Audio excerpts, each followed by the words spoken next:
Welcome back, you nerds, dudes, dudettes, to another gaming podcast. I am Doomwaves, one of the hosts, better known as Chance. Joining me this evening, of course, as always, are my two co-hosts, starting with Steven, the Laggy Gamer. What's going on?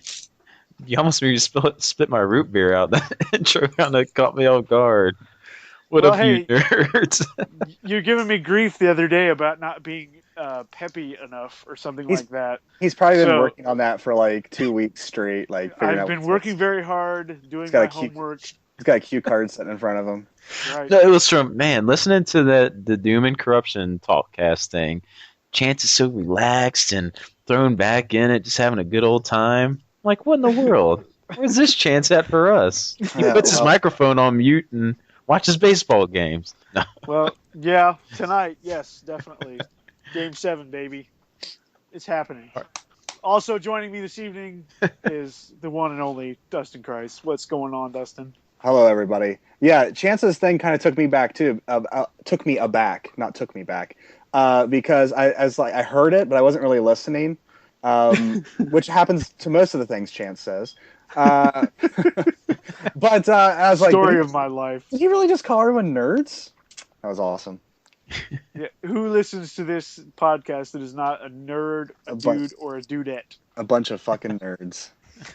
That's gonna be the title of this episode. A bunch of fucking nerds.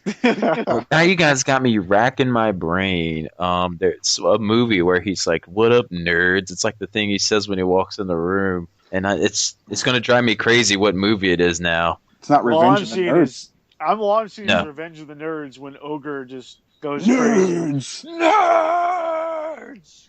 No, it wasn't that, but maybe 2 hours later I'll think of it in this thing. So yeah, let's hope so. We wouldn't want you to hurt yourself. Google it. Work the Google on the internet machine. That'll bring up too many results. No, let's just keep going. Okay, We're here. Yay, we're back. We're back. This is the October installment. I'm really surprised that Grubgun hasn't used his crack legal team to come down on us for saying that all the time. Probably because he doesn't listen, so he doesn't know we're saying it. That's true. Watch him. So we can say whatever we want. Listen here, nerds. Anyways, yes, like you were saying, Chance, it's October. We're right at the end of it, beating the deadline, so we can get out our monthly scheduled episode release. And we only had days to spare, so hopefully this will get out in time before All Hallows Eve. All Hallows or is All Hallows? All Hallows Eve. It's All Hallows for me. Oh, okay, you hoser. Okay, hoser. I love it. Okay, you hoser. So I'm yeah, Bob McKenzie, this is my brother Doug. How's it going, eh? Nice. Well, we don't have any guests with us today, as people probably hear, because we're just gonna fly with just the three of us, because we tend to bounce off each other better when it's just the three of us anyway. Plus, this was kind of like a last minute scheduled thing, so can't really schedule a last second guest without kind of planning it ahead of time. Was it like yesterday or the day before or something like that? It's like, yeah, like 2 days ago. Podcast? Yeah, okay, sounds good. Well, if we give a history of this month of how things went down, we were all extremely busy. Me work-wise, like Dustin, his girlfriend had some major stuff in their life going on within their family. So just major things going on. Chance, your wife went away, so you were actually free for a week. Yeah, I don't know what you're talking about. I've been home. But I've been slammed at work. Dustin's been slammed. And the one thing we tried to do failed miserably. Yeah. Well, it didn't Dustin, fail so if much you want as to it was just kind of lame. It was. And Dustin, if you want to remind the people what we tried to attempt. Have we even talked about it? And we just announced it on the page. Yeah, but we said it was going to be a new experiment, and we never really went further than that. Okay, should we keep it hush-hush still then? Let's keep it hush-hush. Okay. Those Only who certain people know. in the circle. So we can try it again and realize this is just a terrible idea. We shouldn't do this. Yeah.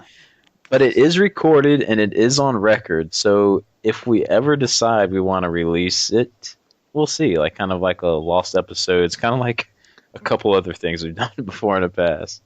Yeah. You're like, you guys always talk about these lost episodes. Where are they? We've never seen one yet. we're gonna keep them lost if we can, people. We don't want to play them. So, but that failed. So that was supposed to be kind of a filler for the month until we could get a podcast up. But hey, we're here now. We're gonna get it done. We had the Colonial Marines thing, but Yeah. that doesn't really count because I think probably less people watch that than watch our regular episodes. But If that didn't keep people entertained, then I don't know what's going to entertain anyone, because that is are you pure not gold. entertained? Sorry. Pure gold. Yeah. But anyways, since we have no one to ask any big three or anything to this week, what have you guys been up to, like in life in general? We see each other on the chat, but Chance, you just had that week-long vacation. I mean, what are you up to, man? I didn't really do anything. Like, I say that, but I mean, I was kind of busy, like, doing other things around the house, and then I was gone a couple of nights. So what started out as, oh man, I'm going to play games so much because wife's not here, so I can just play games for a week. It turned into, like, I played probably 2 out of the 7 days she was gone. And it wasn't even That's like what happens, that much. man. That's what happens. The first day I played quite a bit, like the Saturday that she left. I took her to the airport, came home, and I played probably, most of the afternoon and into the evening. And then that was it till about Friday, and then a little bit on Saturday, and then she came home. So I was like, okay, well, I guess I didn't get anything done. Now, I know you knocked out a good chunk of Binary Domain, but I was expecting a game to be beaten, man. A full week. Yeah, but see, I didn't even start Oh, Binary Domain until like she was home, pretty much. So that one doesn't count. Man. But that one's almost done though, and man, that's a great game. And it is cool because I know during this the past week, I've actually talked to Chance on Skype because me and Corruption, another YouTuber, we'll be online playing Destiny, and we'll just kind of like invite Chance in to just kind of talk and chat with us, and we rub it in that we're playing Destiny and but and we also tried out streaming on Twitch, which Chance, you were my first ever viewer because you wanted to see what me and Corruption were actually playing, like how it was all going. And I think it went pretty well. Like, my stream went kind of smooth and everything. Was it too bad, or was it pretty good? No, the stream itself was great, very clear. The sound was good. The only problem was that because I was talking to you guys and watching the stream was like 45 seconds off of like where you guys were. Oh, yeah. So, like, you'd be playing and talking about things that are happening, and about 30 to 45 seconds would go by, and then I would see that thing What actually happened. you were talking about. So, that's not really, like, that big of a deal, because if, someone's not talking to you in real time, then, they may not even notice. Mm-hmm. But I thought that feature, like, after using it, it's so seamless and easy to do for the PS4. You hit that share button, and you immediately just start streaming to Twitch if you have an account linked to it. And I think I had a grand total of 3 viewers at one point. One was Chance, one was Corruption, and some stranger was the third one. So also, I had a Magic complete Man. stranger. Watching the Magic Man. Yeah, watching a Magic Man. That was my Twitch name. I don't know if that's the one that's going to stay linked to it. But that's People are going to start adding you on Twitch. What have you been up to, Dustin? Yeah. You went back to work, right? Injury cast is off. Cast is off. Hand is functional. Bills are starting to roll in. Luckily, I got sticker shock because my insurance company was being, kind of slow on paying the bills. So I started getting these like really massive bills. And then all of a sudden I called them and they're like, oh yeah, we forgot to do something, blah, blah, blah. And then they started paying on it. And then I got a very substantially smaller bill to pay. And that was nice. Well, good. But yeah, back to work and busy and a lot of life things and life decisions going on and things like that. So it's been a very hectic, whatever time frame has passed since the last podcast. It's been extremely hectic and tiring and exhausting. So yeah. Well, even in that time, you actually have put out like quite a bit more discussion videos than you were on a little kind of slouch with them. So it was cool seeing some more discussions pop out of you. Yeah, because he was on a mandatory vacation because of his hand, so he's playing games. So yeah, like Well, that was the funny thing. Even during the whole like time off, there wasn't any until like the very end. But I guess it takes that long to beat them. So yeah, I was only playing RPGs, so it was like it takes a lot to beat those things, and especially the one I'm playing now. It's going to be a while before I do a discussion on it. And I put my first video out in forever on a game discussion, so that was cool too. So we're all putting content out. Oh yeah, never mind. Parasite Eve. Oof, such a good game. I feel like I'm putting out too many videos because I had like so many things right in a row I wanted to talk about, and it's like I was uploading like every couple of days, and like holy crap, people are not even going to watch these because of how many there are. Yeah. Well, speaking of videos, they eventually catch back up. Yeah. Yeah. Since you put out a new one last night, why don't we go ahead and get into that first thing? I was going to do questions, but we can kind of segue into your video since you kind of made a video about it last night. Sound good? You bet. Well, if people don't know, Chance, you have the list of names in front of you. I can while you're talking. Okay. For those who didn't know or didn't watch Chance's video, Chance has a birthday coming up. Remember the 5th of November. That is our good buddies here, his Doomway's birthday. And I was getting a lot of messages from people on Facebook. Hey, you and Dustin going to do anything special for Chance's birthday? I was like, no, I'm going to send him Dead Island, and that's about it. Being the jerk that I am, I was like, no, I'm not going to do anything for Chance. My birthday came around. I didn't see anything. So exactly, which is why I don't know why people are doing crap for me. Like, but no. What have I done? Chance is like our child. It's like this is AGP is that show My Two Dads, and Chance is the teenage girl. All right. Always wanted to be a teenage girl. Perfect analogy. So, after people had been mentioning that, though, me and Chance were both subscribed to Cross Counter TV, which is like a fighting game channel. They highlight Street Fighter fighting, Marvel vs. Capcom used to do that. Anything on a tournament scene. It's the home of Excellent Adventures, a show that me and Chance love to watch. With Gutex, Mike Ross, and special guest fighters. Just a bunch of fighting game action. And they had an advertisement for this gentleman by the name of K-Brad, who is a professional Street Fighter 4 player. He also plays Marvel vs. Capcom and other games. But he's on a team, Evil Geniuses. They're the top team, or were the top team, generally finishing at the top. The past year, he's been on a roll. He's like a superstar in the fighting game community. If you want to say Johnny Millennium and Pete Dore up there in like our gaming community, K-Brad's bigger than that. So this guy is like big time stuff in Street Fighter. And he was offering lessons. So I was like, man, what better thing than to surprise Chance than him getting to play. It wasn't because we knew Chance knows he's not the best Street Fighter 4 player, correct, Chance? Yeah, I'm horrible. So I was a little nervous. Like it's not about going in and playing him and trying to learn. I just wanted a chance to be able to get a chance to talk to K-Brad, just to have a conversation with him. I don't know if that got to happen. We'll get into that when Chance explains what happens. But with all of his good friends online, Dustin being the first one to contribute. Do you have the list of names there? Yeah, I do. Go ahead. These are all the people who contributed in some form or fashion to help Chance get the opportunity to play with K-Brad and get this training session. I'll drop their real names because I don't want to do that, so I'll say their YouTube names. Okay, so that's we got Steven, Laggy Gamer, Dustin, Christ, Fem Trooper, SNES Mapper, Corruption, who is actually also my childhood friend I've known my whole life, Bossum Burf, Sporadic Spacebar, Return to Mother Base, Ultimate Floyd 1, TG Apolles, and Aerodynamish.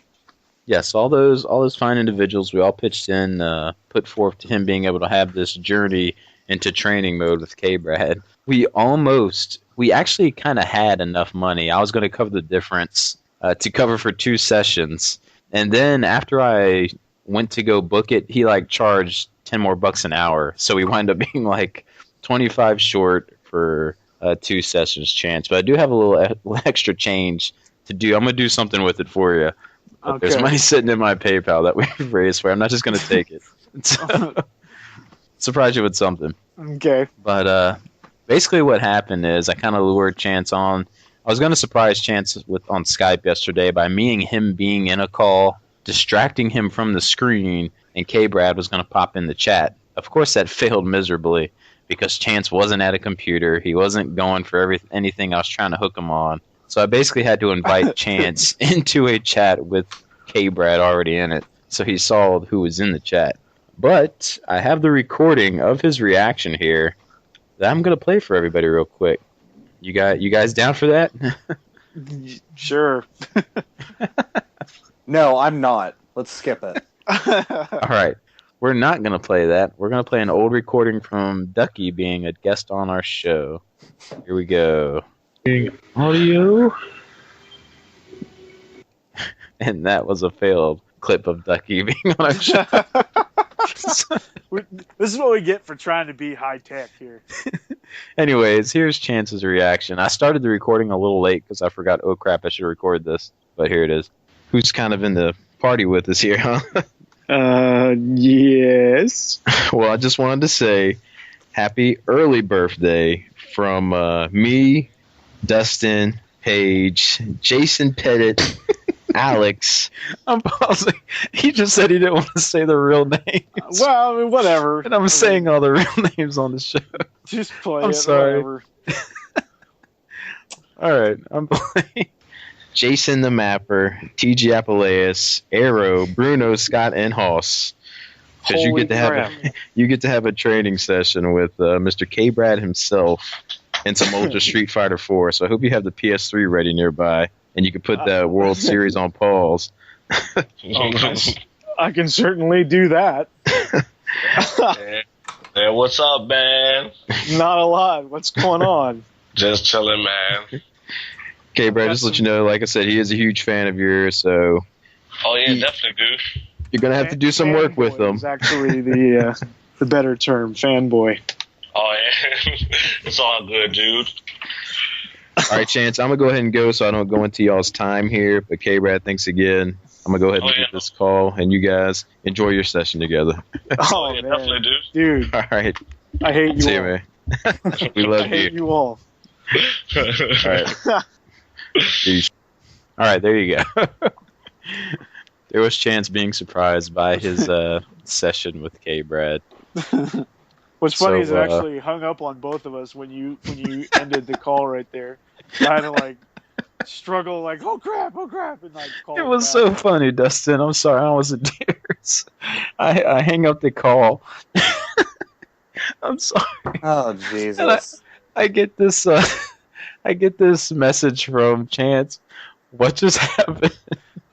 I'm like, oh no, I ruined everything. K-Brad doesn't even have his screen name to send him an invite. I didn't know what was going to happen, but then when I tried to call Chance back, he like hung up on me. So I'm like, okay, let me ask Whitney, go up and check on him, make sure he's in a party with him. And sure enough, you were able to get in there with him. Yeah, I'm in a levity mood tonight, guys. I'm going to be laughing a lot. It's all right. So I called him back. I got this All diet is root good. beer running through me. Oh, Jesus. He's drinking root beer. So Chance, go ahead and Dustin, you are a like Street Fighter fan, but like you've said before, you're not into watching all the tournaments and stuff. No, I So don't you're want not too familiar. Yeah. No, I But have you- no idea who this guy is. Yeah. I just like, Steven's like, hey, I need $5. And I'm like, okay. And it was funny, I played that for my wife and she was like, that's the guy? He sounds like a real smart guy. Just because he was like, hey, what's going on, man? He is. He's a really smart guy. But anyways, Chance, you said in your video you don't know why I was so against the K-Brad to begin with, or why I gave you a hard time. Let me clarify that now. Okay. The whole reason I always gave you a hard time with K-Brad, because when he first started coming big on the scene, he was maining Cammy, and Cammy was such a scrub character. Like, it was just a character you just go dumb with, like Mike Ross would say. You just do dumb things, and there's no real technique or style. But after watching him, and over time, I have grown to appreciate his play, like you said, and I am now a K-Brad fan. And I was actually going to tell him that yesterday, but it's probably a good thing I did. Like, I hated you. I don't even know I'm talking to you. But he actually is a really cool guy. And, yeah. But that's why. So there you go. His episodes on Excellent Adventures are like among the most entertaining too, because he is just a hilarious guy, and when he bounces off of both Gutex and Mike Ross, it's just the three of them are just really hilarious, and it's a very good and informational show. Also, it's not just them being funny, but it certainly helps that they're funny. Yeah. So speaking of this, informational, did you learn anything? Yeah, yes, I did. The session kind of started out. We just went into endless battle, just online, just the two of us. He picked Geef. I picked Oni, who's kind of my main character, even though I try to play a variety of characters. He's kind of the one that I always end up going back to. And yeah, I got bodied, but it wasn't like I don't know. He wasn't like going crazy, just to end it as fast as he could, because he could have ended it in just a couple of mix-ups and it would have been done. Yeah. But because he was trying to learn your style, right? He was trying to learn how you play. Trying to gauge what I was doing and just to see if he could pick up any bad habits right away. And he did. He picked up bad habits right away. So we only played actually one match. And then the rest of the hour was spent in online training mode, which is new to Ultra. Mm-hmm. It is a new feature in Street Fighter IV Ultra. Such a great feature. Did he do this before that feature came out? I don't think so. I think this is the new thing. I was going to say, that's probably what gave him the idea. It's like, I can do this now. Because this allows you, if you're unfamiliar with training mode in a fighting game, it just means that both of you basically have infinite health, and you could set it up to where, the special or, the super meter is all the way full all the time and doesn't deplete. So you can practice doing super moves and EX moves and things like that. And also, the ultra meter. So you can just practice doing these different kinds of moves, and you can set it to basically do anything you want. So with online training mode, it allows you to play against someone in training mode without the match ending in 30 seconds or whatever. So you can spend a lot of time legitimately training with someone in online conditions, because it is quite a bit different to play online than it is to play on the same console on the same TV, because lag. I mean, you have to deal with lag and things like that. Was there a lot in just a training mode session with him on PS3? Every now and then I would notice it a little bit, but it was really easy to pick up that it was lag, because the Skype call would lag at the exact same time. So it's just like every now and then. And I do believe that if we were playing on 360, it probably would have been a little bit better, because I think that the Xbox 360 servers are a little bit better than the PlayStation 3 servers, because you were his second PS3 player only, and no more PS3 players. Yeah, well, I think the three of us especially can all vouch for the fact that PlayStation 3 Street Fighter is not ideal. Oh, game night was a success. What are you talking about? Well, it was a success as in it was a lot of fun, but it was not a success. When we would be watching Senkai play, and then all of a sudden the match would go off because the lag was too far out. Yeah, exactly. You couldn't even see the ending. Yeah.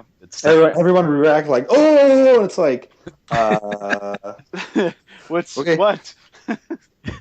What happened? So we spent most of the time, like I said, in training mode. I just stuck with Oni the whole time, and he kind of jumped around from a few different characters, just throwing out some good pointers, some good things that I didn't necessarily know how to do, like showed a lot of different whiff punishes, and actually explained to me exactly what a whiff punish is. So basically, if for the unfamiliar, a whiff is just a move that your opponent throws out that doesn't hit. It doesn't hit. I tried to do an uppercut, a Shoryuken, and I missed. So you, as an Oni, do what? Well, he didn't do a Shoryuken against me, so I don't know. But like, just different characters. Like, for instance, Guile in his standing fierce. If I'm crouched, his standing fierce will never hit me ever. So I can pretty much do anything I want to punish that. Any whiff punish I want. And there's certain I think it was standing strong with Guile at a certain distance, he couldn't hit me, but then I could sweep him every single time. So just the importance of Oni's whiff punishes, because he is just a little bit slower on some of his moves than other characters. Even like I don't know, like Akuma even is probably just a little bit faster at the sweep. Did he explain than frames to you, or did he think that might be too much to try to throw we at you? we didn't get into that, and Okay. honestly, I mean, the hour went by really fast because Oh yeah, I bet. and because he showed me like several things with the Guile and Oni matchup, and then he switched to Dalsum at some point. Ugh. And Dalsum, like, because Dalsum is the kind of character that wants to keep you at full screen the entire time. So basically, he showed how I could sweep Dalsum's standing fierce, which is when he stretches out his arms all the way across the screen and punches you. I can kick that, sweep that, and then dash in as fast as I can and get in his face, and that's where I need to be with Dalsum. Yeah. And he showed the typical EG character. He threw out some Rufus and what Oni needs to do to punish dive kicks and things like that, anti-air, all the dive kicks that Rufus does, because that's Rufus's thing, is that annoying hi dive kick. Jesus Christ. Did I scare you? A little bit. Yeah, I wasn't expecting that to come out anywhere.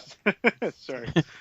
But yeah, and then we ended it with him playing a little bit of Cammy, and that was it. I mean, it was really quick, really informational. I learned a little bit about Oni, and yeah, it was a lot of fun. We didn't actually talk, like a lot, conversation-wise, a little bit, but mostly it was straight to business. He's a pretty professional dude. He knows what he's talking about, and I could tell, within the hour he was really rushing to say as much as possible, to try to get in get in as much I guess, information. Yeah, and he legitimately was, like, he was trying to say as much as possible. Right up to the end, where he was saying that he had to go because he had another appointment coming up. He just kind of went over everything that we had talked about again. And it was a lot of fun, and it was just an unreal experience, and I can't express my gratitude enough, guys. It was really, really awesome. Well, it couldn't have been possible without everyone who pitched in. So, again, thanks to everyone, Dustin, yourself, just everyone who pitched in on it, because I sure as heck wasn't going to pay the money by myself to do it. So. Well, like I said in my video, it's something that they just released a video about it. Gutex and K-Brad released a video this past Sunday about that, regarding this exact topic, about him doing these training sessions. And I was thinking to myself, wow, that's really awesome. But it never crossed my mind even once that would be something that I would do. Like, I don't know. It was unreal. Ta-da! And you got to. So, yay. Yay. With like your favorite player nonetheless. So I couldn't believe it. When I saw that, it was like, this has to happen. Has to happen. And he's only doing it for a limited time, because he was only going to be doing it while he was at Gutex's place. I wanted to schedule it during the week in November, but he's only doing it till tomorrow, and then he's done. Yeah. So, I mean, you had to get in or you weren't getting in at all. So, I mean, that's a special little circle you got in there, man. Yeah, I don't deserve any of you. I haven't even heard my wife say that recently, so thank you, Chance. Just kidding. So yeah, cool. Glad you enjoyed it. And see, when he had you had to fill in a blank on what you wanted to learn. I told him it'd be cool if you could learn just like some simple combo strings, because I don't know if you know many with Oni. Was able to teach you any just simple combo strings? Yeah, like medium Tatsu, like just trying to link them together, like the importance of links, because I've never really. I've done it a lot on accident, of course. Yeah. Just gotten combos, but I couldn't tell you like how to string together a bunch of moves. Like in that sense, I just kind of mash. But I'm not. That's what I put in the thing. I was like, help them from not mashing and teach them combo strings. I can say that I don't just mash, but I tend to use a lot of the same buttons, because I know that when they hit, they do a certain thing. Like getting the sweep is a hard knockdown, so it allows me some time to get on the other side of you and try to do something else. Whereas, Okay. so I hit the sweep a lot, and I'm Yes, bad you are a heavy kick sweeping fiend. Yes, I am, and I admit this. And I don't throw out enough fireballs. I don't do that. So he taught me, a couple of tricks like to just make it a little bit easier to throw the fireball out using an arcade Okay. stick because I never even really thought about it. Is pretty much just always hold down. So Yeah. like if you're always holding down, you're halfway to a fireball, and then all you got to do is one motion, and then it's done. So, and I'm pretty slow on my my inputs sometimes, which is why things don't always combo because I'm slow at hitting the button. Like Okay. if I get the two punches in there, then I hit the Tatsu, it probably won't combo because I'm hitting it too slowly.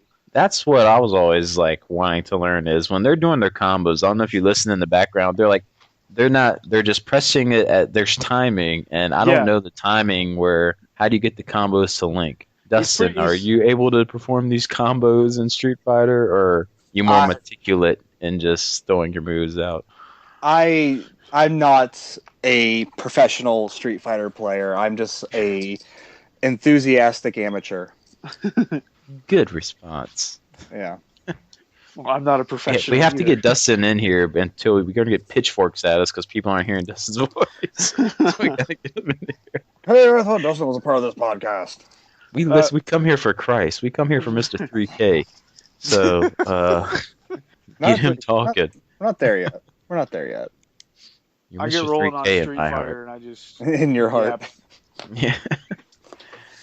Yeah, but okay, we'll go ahead and move forth though. But I'm glad you had a good time, man. Oh yeah, definitely. I'll be One looking more forward one more to- thing because you asked about it. He said like at least with Oni, and it's probably for a lot more characters too. As soon as he pretty much said as soon as it hits, you should already have your next input in. Like so, as soon as the punch hits, you should be like finishing the motion for the Tatsu. So if I'm doing light punch, medium punch, I should hit light punch, and as soon as the light punch hits, I should hit light punch at the same time. yeah, pretty much. Like Okay. it's very quick, very Okay. very quick. It sounds slower when I'm like listening to them on the channel than I don't know. I guess it's faster than I think. I don't know. I feel like I hit the button too fast, so that's why they call it mashing, and it doesn't link. Well, the way I always viewed mashing is just hitting a button, not really knowing what that button does, or not having a reason to press. I call that button. doing going ducky. I call it going ducky. ducky. Yeah, in Street Fighter. Hey, he's playing seeing that those- Viper. Those Viper flash kicks just constantly sit Ugh. there I and hate beat it. Viper. So cool. Okay, I'm done now. How about we move on to some questions then? Since people got all mad that we didn't answer all the questions last time, but this is our party and we'll do what we want to. And we'll let Dustin lead off with the answer. So Oh, okay. I was like, questions. I need to pull them up. Okay, go ahead. nope. And the first thing on here, yay, we get to talk about Street Fighter from Chance. Awesome. Yay! We've done that. So, Travis was the first one to put a question up here, and he wanted to know. We've probably answered this before. Pretty sure we probably did. We can go ahead and go over it real quick. What do you consider your holy grail of games? Like, which game would you really want to own that you don't own? And I'm starting this off.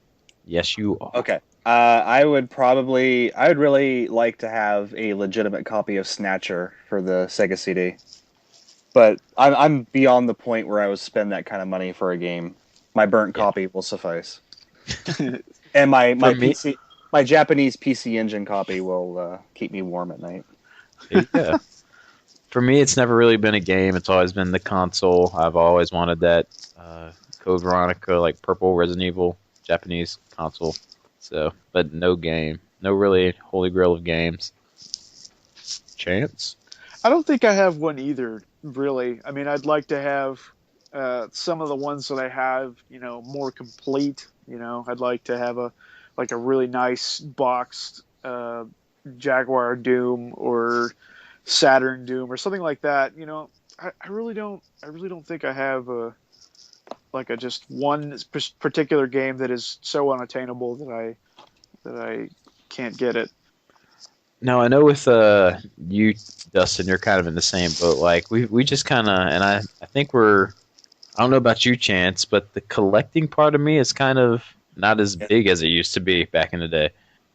I go out so often, and it's like, I'll see something, I'm like, oh yeah, that's a good price, maybe I should pick it up, and then I'm like, when am I going to play this? And it's not like, like now, like most of like the top tier stuff that I want, I already have it. So like now I'm just looking for like the piddly stuff, and yeah, I just don't care to pick that stuff up anymore.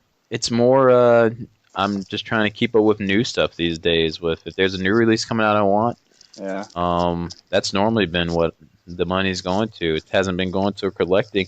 I'm feeling bad because the Secret Santa, I'm making the list of games, and I'm like, well, if I get these games, I don't know when I'm gonna get a chance to play them. But here's the list. It'd be cool to have them. But what about you, Chance? Is your collector in you still there, or has yours kind of died off too? Or for some things, I mean, yeah, I'd like to have them, but it's not like I'm actively seeking them. Like I just said about the boxes and things for games I already have. It's like, yeah, I would love to have those, but I'm not necessarily seeking them. But I mean, if I found them for relatively cheap, it'd be it a whole other thing. But it's something I wanted to talk about a little bit later. Maybe I find myself spending maybe a little bit more on individual games and buying less. I find myself, just like really kind of focusing on stuff that I really want to play, and less about buying games like, oh yeah, I want to try that because so and so said it was good. Like, that would be good to talk about. Yeah, it's something I want to talk about a little later, kind of because it kind of applies to like games I'm playing right now too. So. Okay, yeah, we'll get to these questions and that'll be because I will touch in on that too. It's a good thing. All right, we'll move on to the next question then. Rusty, he asked us in the spirit of Halloween, what are two of your guys' favorite horror movies and two of your favorite horror games? Why did you say it like that? I just want. Just to liven it up.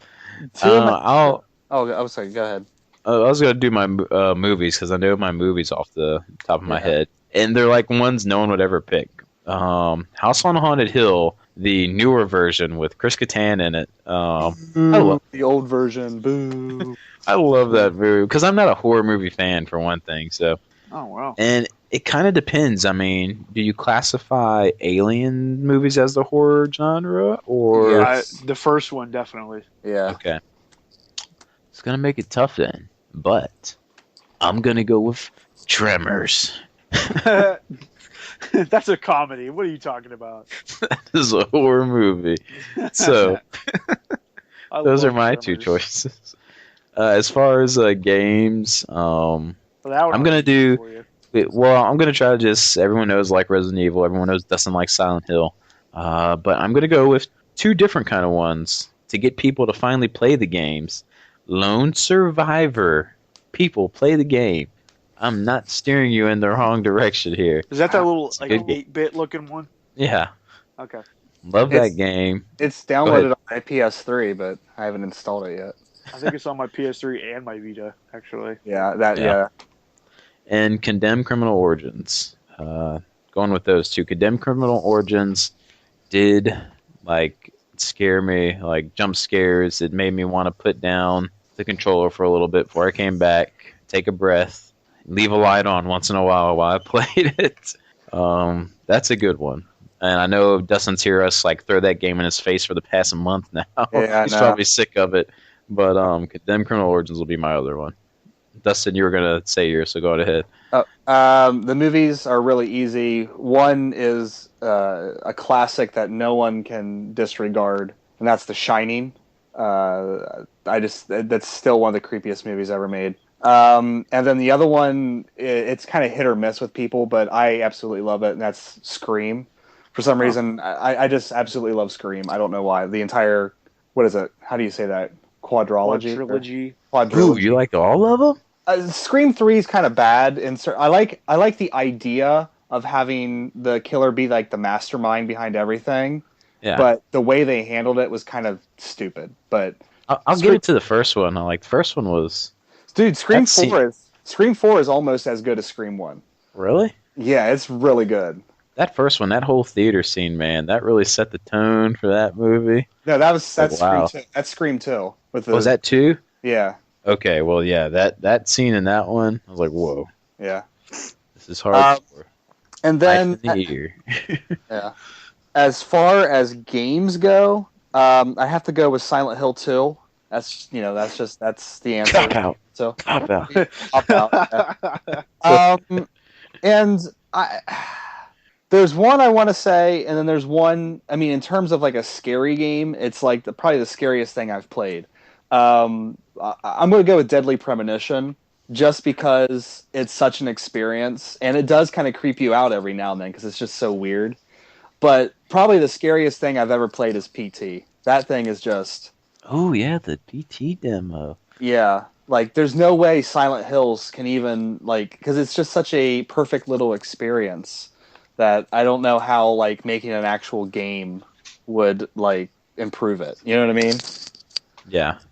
Deadly Premonition, man. I'm so glad I booted that up again. Director's Cut, Dustin, if you ever go through to play it again, so much better. I they got it fix on the controls. Yeah, I got it on the So shelf well here. I'm trying to forget a lot of the things that happen in the game so I can have that It experience. it does something. I guess we can talk about it if you talk about games we're playing, but it has a whole different take on how it's doing the game. Okay. So it's really interesting. But I can tell you about it later. So go ahead. So maybe I shouldn't forget the game then. Well, you shouldn't, because it adds a whole new scenario, and plus, I don't remember this the first time. When you're playing the game, like before the start of a chapter, is there an old man sitting in a chair talking to a little girl, like telling a story about, well, this is what I did back in the day, and I don't think so. like all those cutscenes are new too, which is making me think that is our hero of the game, or so to say. I already forget his name. What's the main character's name? Shit. I know that the person he talks to my is Zach. God. Yeah, Zach's who he talks to. Agent Dale Cooper. Oh wait, that's the wrong Dale. thing. We can't leave it like this. Deadly Premonition. How do we forget such an infamous character's name? I don't. But I yeah, don't you're know. playing it right now. Yeah, and Yeah, you're I playing know. it. I haven't played it in a while. Francis York Morgan. Francis There York you go. Morgan, yes. Jesus. I grabbed the think it's 360 him. version and looked at it, yeah. I think it's him as an old man, like sitting talking to a little girl. But anyways, Well, yeah, way to it's got a ruin it whole for bunch of new everybody. stuff. And the control scheme, you actually aim by holding down like the trigger or bumper, and you can move it with the right stick this time, and not the left stick. Same when you Nice. walk with. So it's all weird. Yeah. But that game is so great. After playing Twin Peaks, or watching Twin Peaks, which I didn't the first time when I played the game, it makes it that much better. I would say watch Twin Peaks first, then play this game, and you'll love it that much more.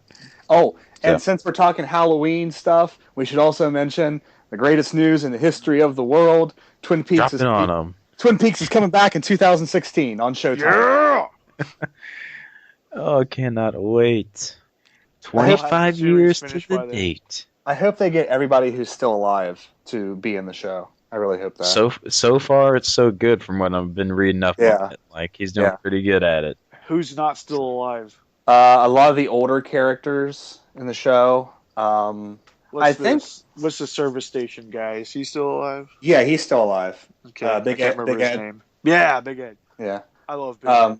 The only one I don't know if they'll return is Laura Flynn Boyle, because I think she had like a big falling out with David Lynch. But Which oh, one's really? she? oh shit, Donna. She's Donna. Oh, Donna Hayward. well, that sucks. Well, she wasn't in Fire Walk. They recast it for Fire Walk with Me. Oh, If yeah, you I remember. haven't watched that yet. Yeah, she's not in Fire Walk with Me. So That's maybe a they could bummer. just use they could just use that woman if she's still alive. Yeah.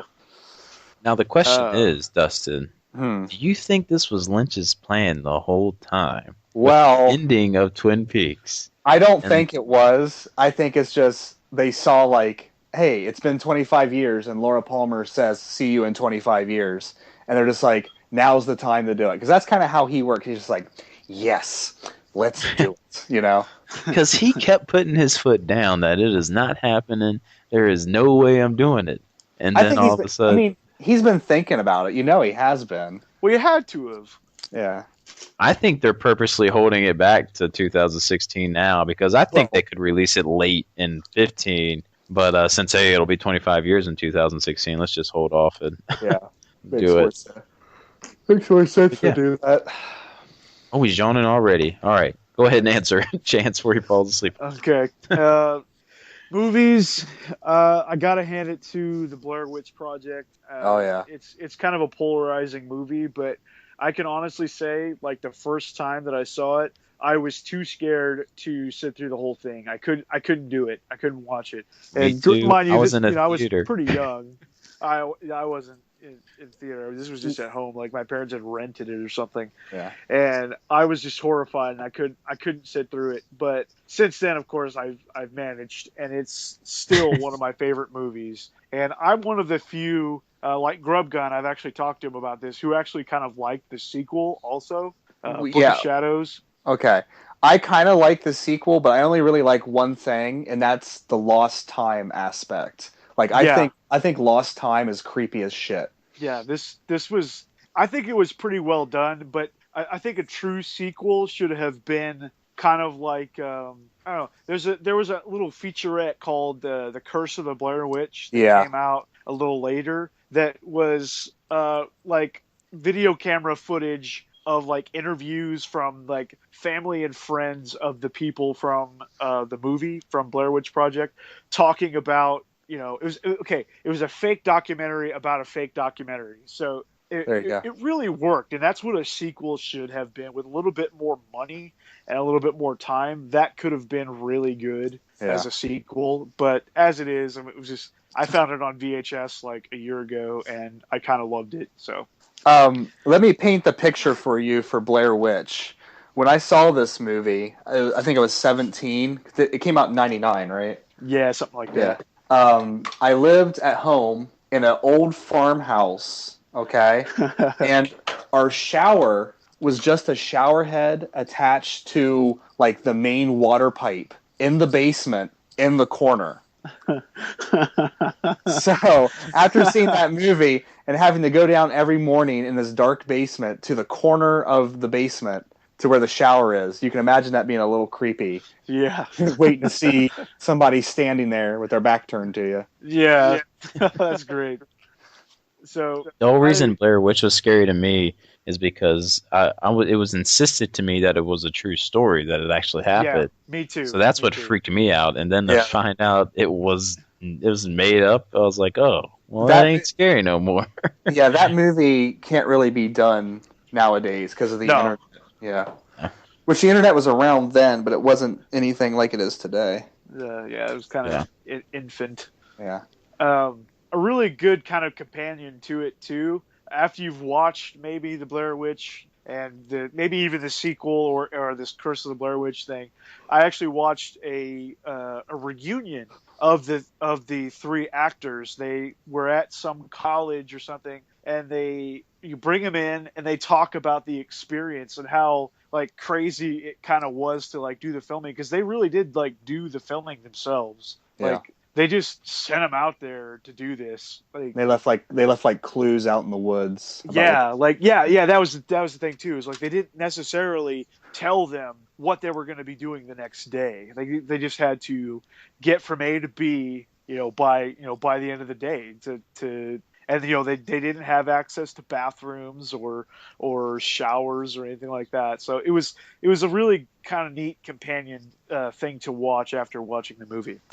Okay, enough about Blair Witch. The next movie is, I'm going to cheat a little bit because I'm going to say the Hannibal Lecter series as a whole, because I really like all of the movies. I still haven't watched Manhunter yet. Then you don't like all the movies. Well, okay. I'm not being a purist here. You don't know Hannibal Lecter until you see Brian Cox play him. I like at least the Anthony Hopkins movies. Yeah. I really want to watch Manhunter, but I just haven't had the time to watch it yet. I own it on VHS, So, Is there Ed Norton one, or did Ed Norton play him in something like a Red Dragon? he played That's Will correct. Graham in Red Dragon, the detective. Yeah, Did that's, you that's ever a good read? one. Did you ever read the book Hannibal? No, I didn't, but I remember you telling me about it. Never do it. Just pretend the movie is the way the story goes. I remember you telling me the ending, and I was pretty kind of appalled. But Yeah. I'm glad that the movie went that way. And a lot of people kind of shit on Hannibal the movie, but Yeah. I really liked it. I enjoy it too. Yeah. I thought it was well done. I mean, yeah, sure, I was bummed that Jodie Foster didn't play Clarice, but I think that what's her face did a good job. I mean, Yeah. it wasn't bad. They did the That best. TV show. They did the best they could with that stinker of a book. Let's just put it that way. Yeah. Okay. As far as games go, I really don't play a lot of horror games. So I'll go with. Bioshock?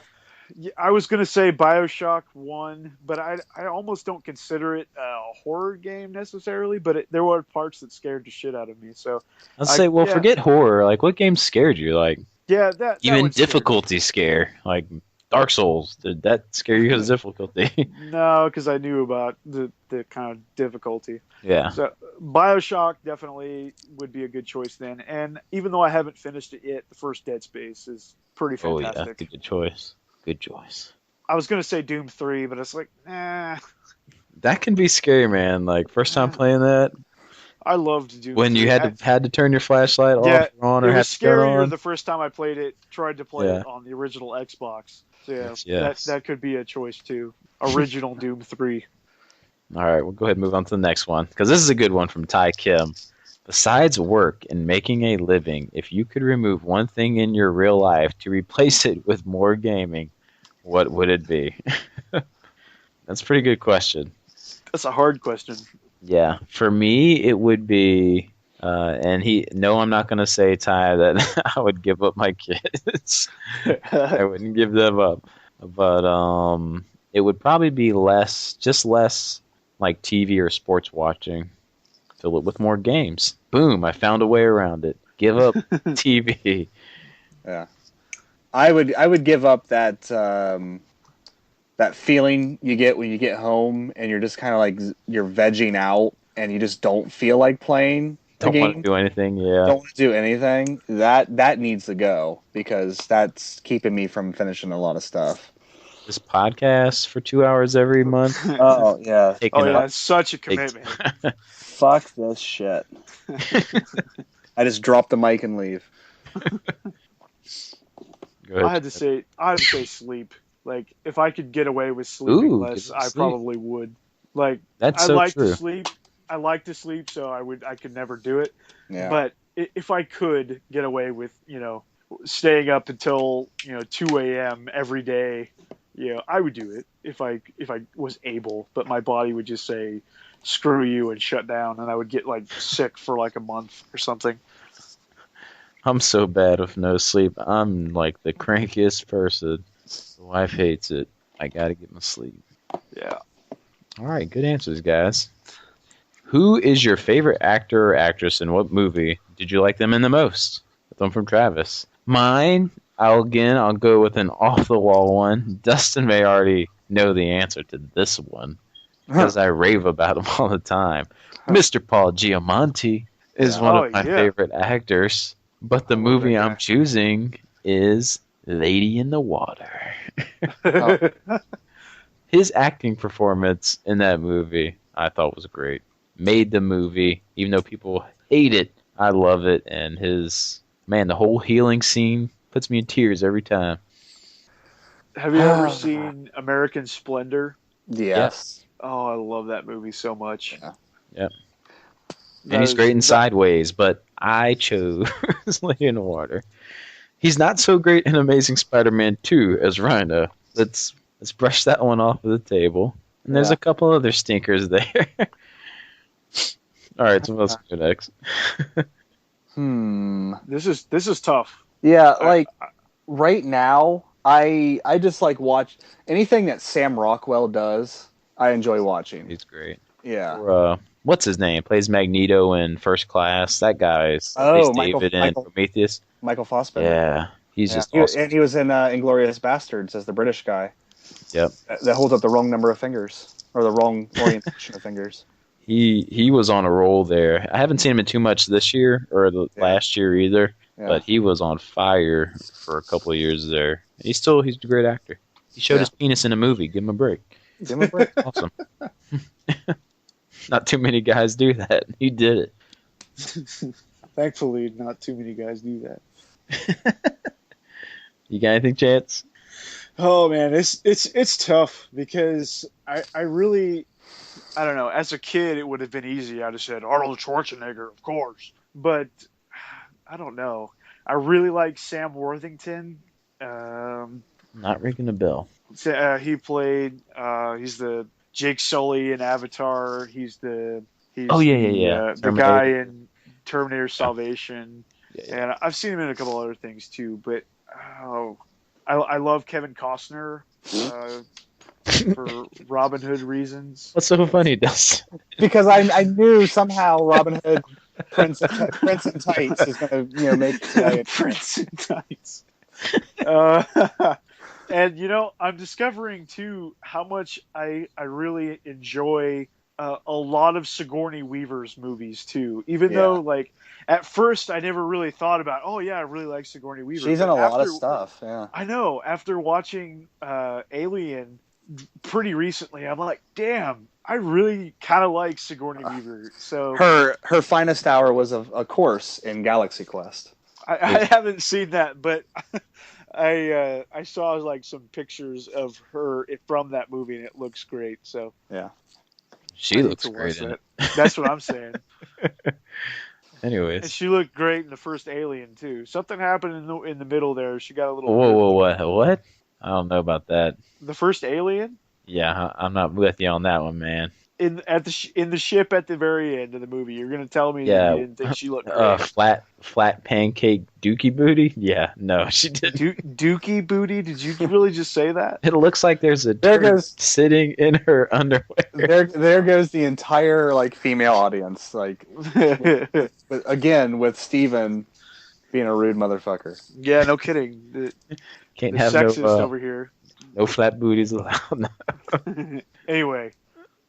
So it's really a toss-up. Whatever. I don't really fixate on one actor or actress. I'm more of a director person myself. Yeah. I follow directors more than actors. I like Denzel a lot. I think he's done a lot of really great movies. Denzel.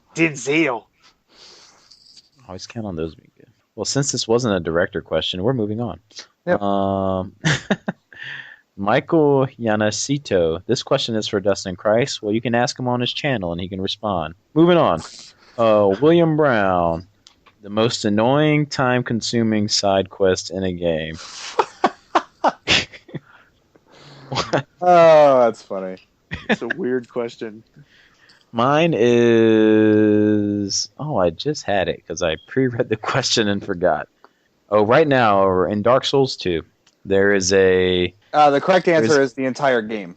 That's the correct answer. How do we always get back on this? The entire game. Because I'm trying to 100% it as far as trophies, and I have one left, and it's to unlock all the pyromancies in the game, I believe is what it is, or sorceries.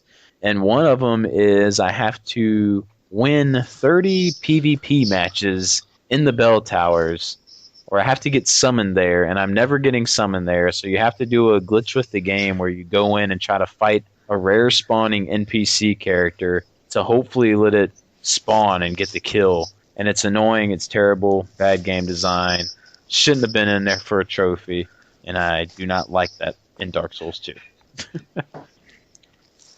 Next.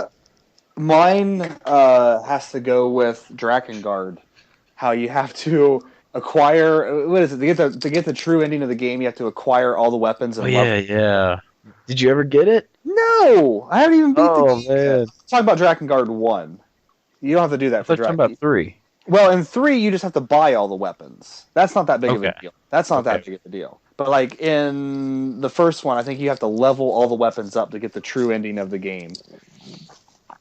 That being said, that Drakengard the final boss battle, the true boss battle in Drakengard 3. Oh my god, that's still annoying. I haven't gone back to it because it just annoyed me so much. But the rhythm game, How about we just say any fetch quest, yeah, any escort quest, and we'll call it a day.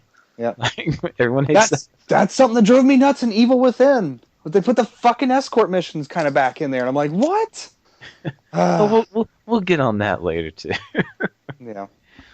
We'll get the bunch of dislikes on this for our opinions. We'll share on that one, Yeah. like your video.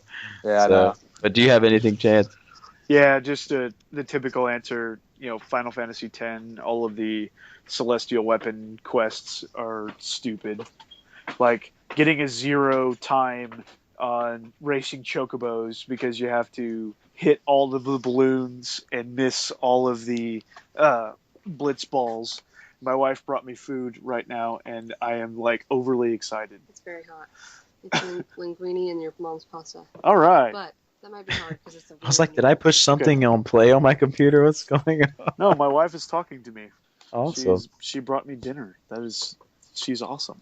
As if there was any question that Whitney is awesome. Hey, So anyway, that pasta is really hot. really hot. It's really, really hot, Chance. And if they're anyone making was fun of the way curious, you whispered, like, "Hey, Chance, that pasta is really hot." and if anyone's curious, Yell it. what is this? What? So anyway, Final Fantasy X, the Celestial Weapon quests. That's my answer. Score update for the World Series. 3-2. San Francisco 3, Royals 2. I'm watching. Taking their right now. chance. it's Anyways, we're gonna on. try to. It's on right now. I'm gonna fly through the rest of these questions. This is what I thought would happen. People want us to answer all the questions, then we get a podcast full of questions. But We should just have a question episode. Just true. commit one episode a month or like a year. It's like, okay, we're going to answer questions this episode. This the rest of isn't the time, Legit no. Gamers. We're here for the fans, kind of, Oh, it's sort. not? I So was expecting have P-Door to. to show up. Hey, guys. Anyways, scariest moment in a video game. The dogs coming through in Resident Evil. Go, someone else. Houdini splicers in BioShock. They're pretty scary. Oh, God. Anytime you run into Lisa in PT. I'm also taking Mannequin Scene from Condemned Criminal Origins. That's going Or, in there. And or the witches in Left 4 Dead. And I'll also say the mirror scene in Silent Hill 3. Boom. Good answers. Who will you main in Smash U? I said it from the trailer. I will be maining our young boxer to be from the Punch-Out series, and I'm stalling because I can't think of his name. Little Mac. Little Mac. Yes. I will be maining Little Mac. I know your answer better than I know mine. I have no idea Well, who's go even ahead. in the game. Any idea for you, Dustin? There's like a roster of 50 now, I think. So I know, like, Jesus, it's so big. Ever since they announced this character, I was excited to play as him. I'm probably going to get the game and realize I can't use him at all. That is Mega Man. Probably. Is the Duck Hunt dog really happening or no? I have no idea. I thought he was like a item. I don't know.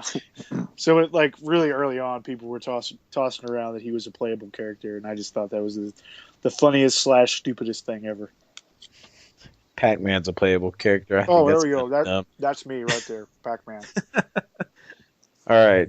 Knickerbocker, Pumpernickel, or Poppycop? Make your choice. Everything's Poppycop, man. Fiddle Faddle. Scallywag. All right. General question with games. Most frustrating dungeons. Halloween themed question. IGN published the top 10 survival horror games. Can you comment on that? No. We can comment on the top 10 survival horror. Dustin will agree with number 1 Boom. because it is Silent Hill 2. And But I I- have yet to play it, Oh. but I believe him and that it is a great Do you game. have the original Xbox copy? I don't. Yeah, that's the one you should probably play. Has an extra Add scenario. it to the wish list. Has an extra scenario in it. Cool. Fatal Frame 2 is at number 2. System Shock 2 at number Dude. 3. I was looking at Fatal Frame 2 earlier, and I don't know if you guys have ever seen the American cover for Fatal Frame 2, but it is like the creepiest cover I've ever seen on a video game. I saw it on Amazon earlier today. It's just So I was like almost going to add it to the list, but I didn't. yeah, it's. I need to play these. I was going to play them and then I got sidetracked with other shit. But yeah, they look. Wait, They it just is look kind of creepy. terrifying.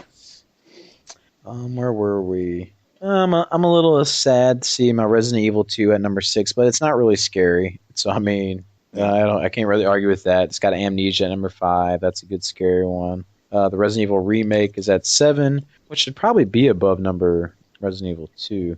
Dead Space at number 8. Glad to see that in there. Condemned at number 9. Awesome. Surprised I'm seeing Silent Hill 4 though at number 10. Dustin, does it deserve to be in a top Dude. 10? Silent Hill 4 gets a bum rap. It is Really? Yeah, because like, look, Silent Hill 1 is pretty damn creepy. Silent Hill 2 is maybe not as creepy, but like the storyline is really impactful. Although Silent Hill 2 does have its moments. Silent Hill 3 didn't feel as creepy except for one moment in the game, but then Silent Hill 4 came out, and it's kind of like in PT, that first person perspective, like when you're in the apartment, is just kind of really unnerving for some reason. I owned it on the Xbox, and I do remember the first-person sections in the apartment. Then I remember going through a mirror or something, or a door. Yeah. And then you go to the third person, and You go- I you don't go think I got through- too far at all. You go through a hole in the bathroom wall. Yeah, there it is, hole in the bathroom wall. Yeah. And I remember going down into, it felt like a basement area. I picked up maybe a 2x4, Yeah. and I didn't know what I was doing in that game. I think I tried to run back to the apartment because maybe I got scared. I didn't want to keep playing. Yeah. But I don't remember too much from it. Pulling inspiration from Jacob's Ladder, Twin Peaks, and the novel House of Leaves, The Room remains a strange departure for the Silent Hill series, but one that created a handful of unforgettable horror moments. Took some from Twin Peaks. Cool. Well, Silent Hill in and of itself. Yeah. Yeah. Anything for you? Any comment on those, Chance? Nope. Pasta's good. All right, we're moving on. Pasta's great. It's delicious. It's hot. It's very hot. Okay, Undead Space Monkey, thoughts or ideas? What if it was in the right hands and someone did a Friday the 13th or a Nightmare on Elm Street game, not just a Resident Evil game, for example, with Friday the 13th or Nightmare Elm Street Code of Paint. I'm talking, it follows the series well. Like, how would we want to see a Nightmare on Elm Street or Friday the 13th done? Might want to ask these two guys because I don't watch those movies. Well, like Friday the 13th, I would think it'd be something. It'd be kind of like one of those, like one of the Hyde, like Outlast or something like that. You know. Elm Street's like Freddy Krueger, right? Yeah, but like Friday the 13th with Jason. That's the only way I could think of. Yeah. It's like a stealthy one of those types of games, which there's like maybe set traps like Conception and throw them off. Yeah, that would work. Yeah, but God, like Friday or Nightmare on Elm Street with Mario and Luigi's Dream Team. There you go. I mean, that's Dream RPG. That's basically the same. I mean, it's the same story and everything. So why not? Chance. I'm just trying to imagine this now. Pasta's good. We're moving on. No, I'm seriously like trying to imagine Dream Team as like with a Freddy Krueger coat of paint on it. That'd be you go into the kid's head. Maybe you should play as Freddy in the game and go into people's dreams. Like, be the bad guy. Why not? That's kind of like what Splatterhouse was, like the remake. You know, whatever. I don't care. So, guys, what is your game? Final question here. Well, first we'll go back to Michael, so he doesn't. He already hates me, probably. I was waiting to see if you're really going to be a dick like that. I was going to. This question is for Dustin. Besides Dragon Warrior 3 on the NES, which versions of Dragon Quest have you played? I'm thinking of starting the translated Super Famicom version, but then I'm hesitant to wait for the iOS release. What would you suggest? Well, Michael, I suggest you don't play the translated Dragon Warrior 3 version because for some reason it doesn't work too well. It glitched on me. My character would go into the background, and I don't think it was made very well. Dustin, I don't know if you played it. Have you tried it? Yeah, I have. I haven't beat that version of it, but I have played it to about halfway through the game. So, but I would say honestly, I have been super impressed with the iOS versions. Just super Me too, impressed. yeah. And it's like I said in both of the videos, it's hard for me to kind of say that because we're supposed to be console gamers and mobile gaming, blah blah blah. But those first two games really feel at home on your phone. So as long as Dragon Quest III doesn't have that annoying glitch that Dragon Quest II did, I think that's the boat to ride on because the graphics and the music are just gorgeous. So, Agreed. but hey, Well, go back. right Go now. back. I haven't had that yet. What are you talking about? Go back and play the original NES cartridge. Marvel at those graphics. And also, do you enjoy Final Fantasy 2 and 3? Have you played the Famicom originals or the remakes? I've never played Final Fantasy 3. I've never gotten around to it. And Final Fantasy 2 I've tried to play several times. And I put it down. I just keep putting it down.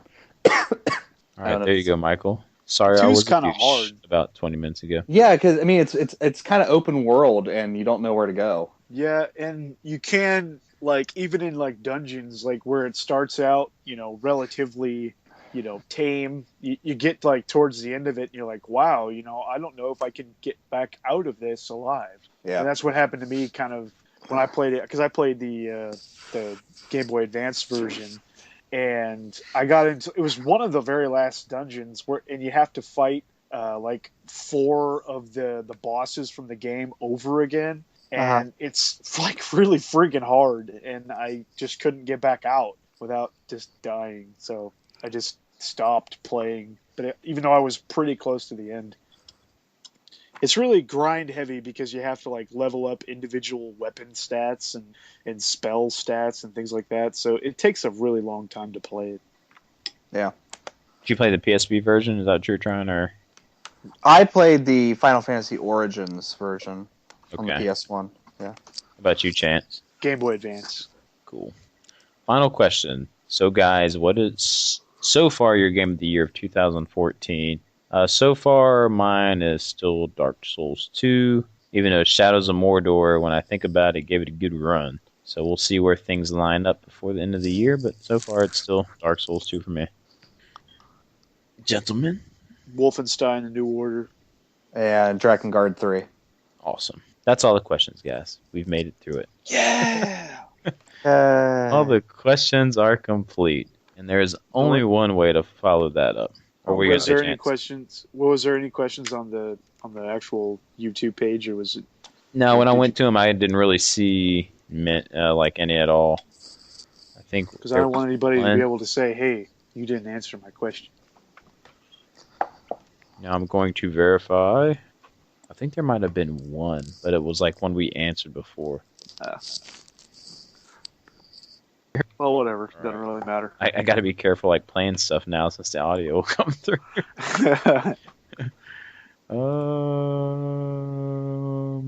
Searching.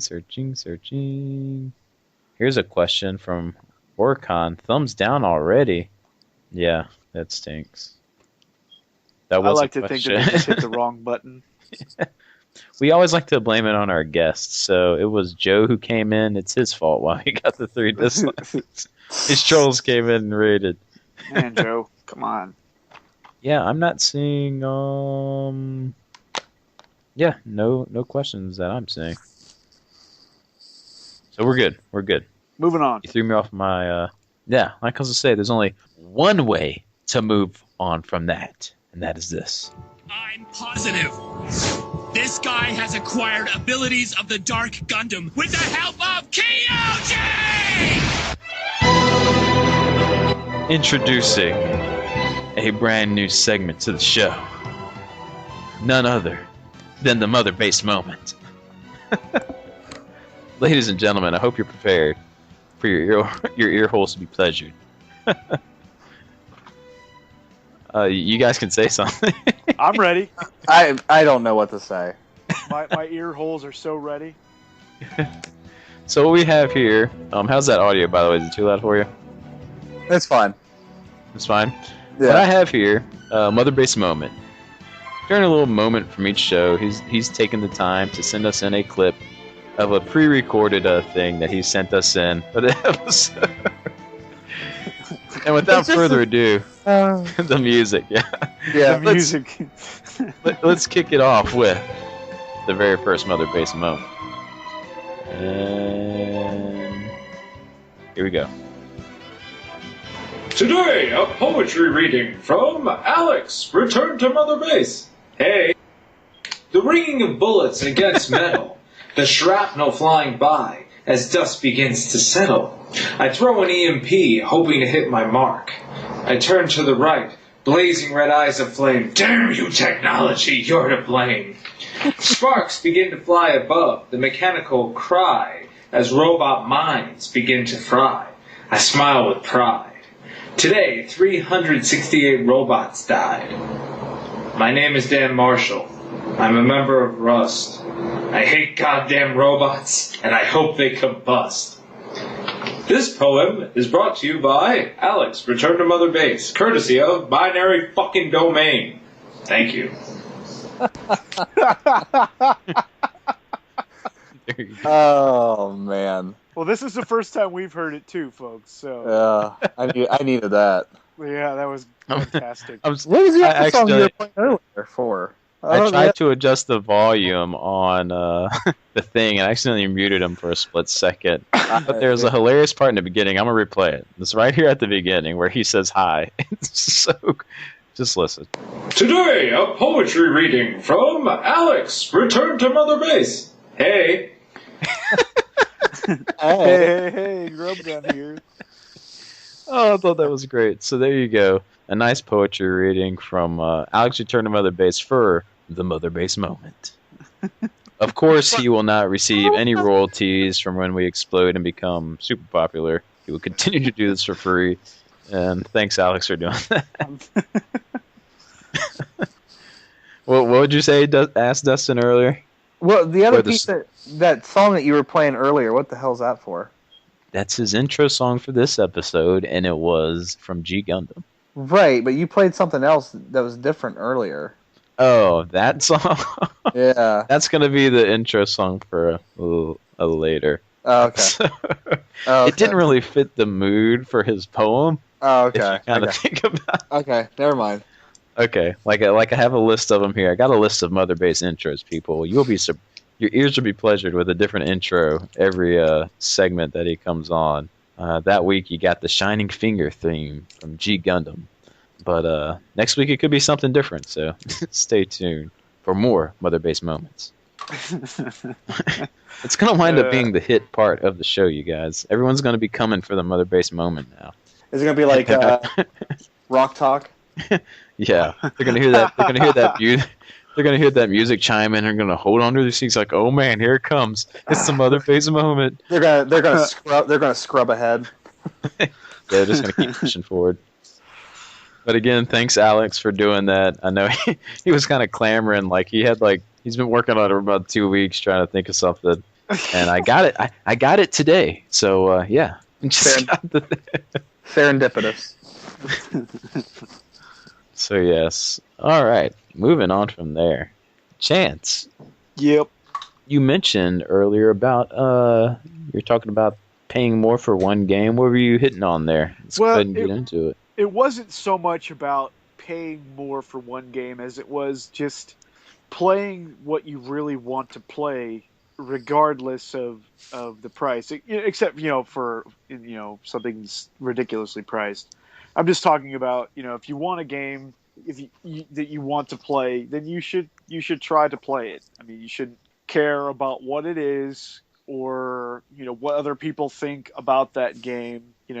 You should just be able to make a decision to play a game that you want to play and not have to worry about it.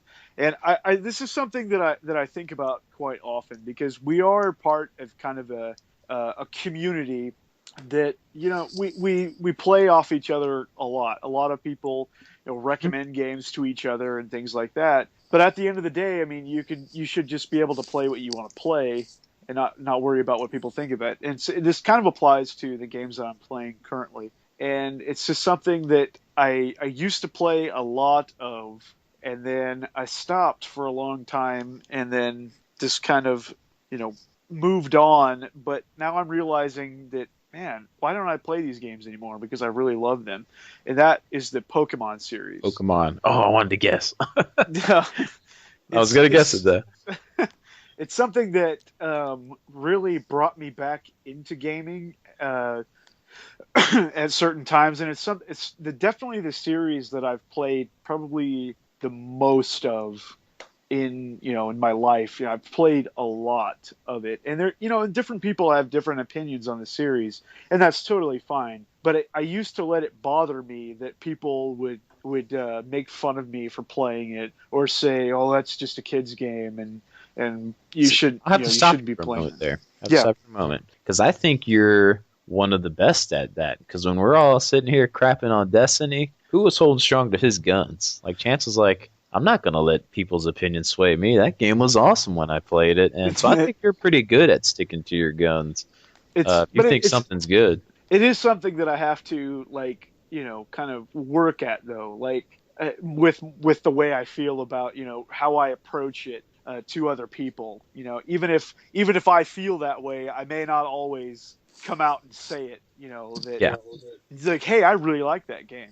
And it got me kicked off of this podcast once for expressing my joy in a certain game, and that I will not mention for fear of being forcibly removed once again. But this is what I'm talking about, and I know you were just poking fun that day. Yeah. But this is exactly what I'm talking about. Like, anybody should be able to enjoy what they want to enjoy, and just not worry about what people are saying. And like I said, it's a topic that I kind of want to do a video about it, but I figured it'd be better to just talk about it here because this podcast reaches a little bit further than my personal channel does. So I figured that I would just put it out there and say, in true AA fashion, I am a Pokemon fan and I will not back down. There are millions of people with you, man. You're okay. Yeah, I know, and it's just I don't know. It's something I think about. Yeah, because we would crap on Pokemon. I know when we overrated games with Ball and Nick, or I think that was a topic way back in the day. That was right up there on the list of priorities. But I played through Pokemon X, and man, I had a pretty good time with it. So I won't say it's not overrated. I just mean for me personally, I love it. But I wouldn't say that it's something that everyone should enjoy like I do. Oh yeah, because for me it's weird. It's definitely its own thing. It is, and that's something where it's crazy because I put on my list for the wish list the Dragon Quest Monsters game, which I don't know if you have them yet or Dustin, or if they're on the list for the collection. If you're trying to get them for your Dragon Quest collection or no. Which ones? The Dragon Quest Monsters on the DS. I know I gave you the Game Boy Color ones. I have the first one. I've been meaning to try to track down the second one, but I just haven't done it yet. And I really want to play those because I do get hooked into kind of capturing and raising a creature and holding it as my own. Like even in Final Fantasy 13-2, I loved going around capturing all the different creatures to see which one I wanted to put in my party to fight with me. Did you like that? Aspects. Did you like that part of Ni no Kuni too? Like using the familiars? Did you enjoy that in that? Oh yeah, I love trying to catch new ones and leveling them up and powering them up to their next stages.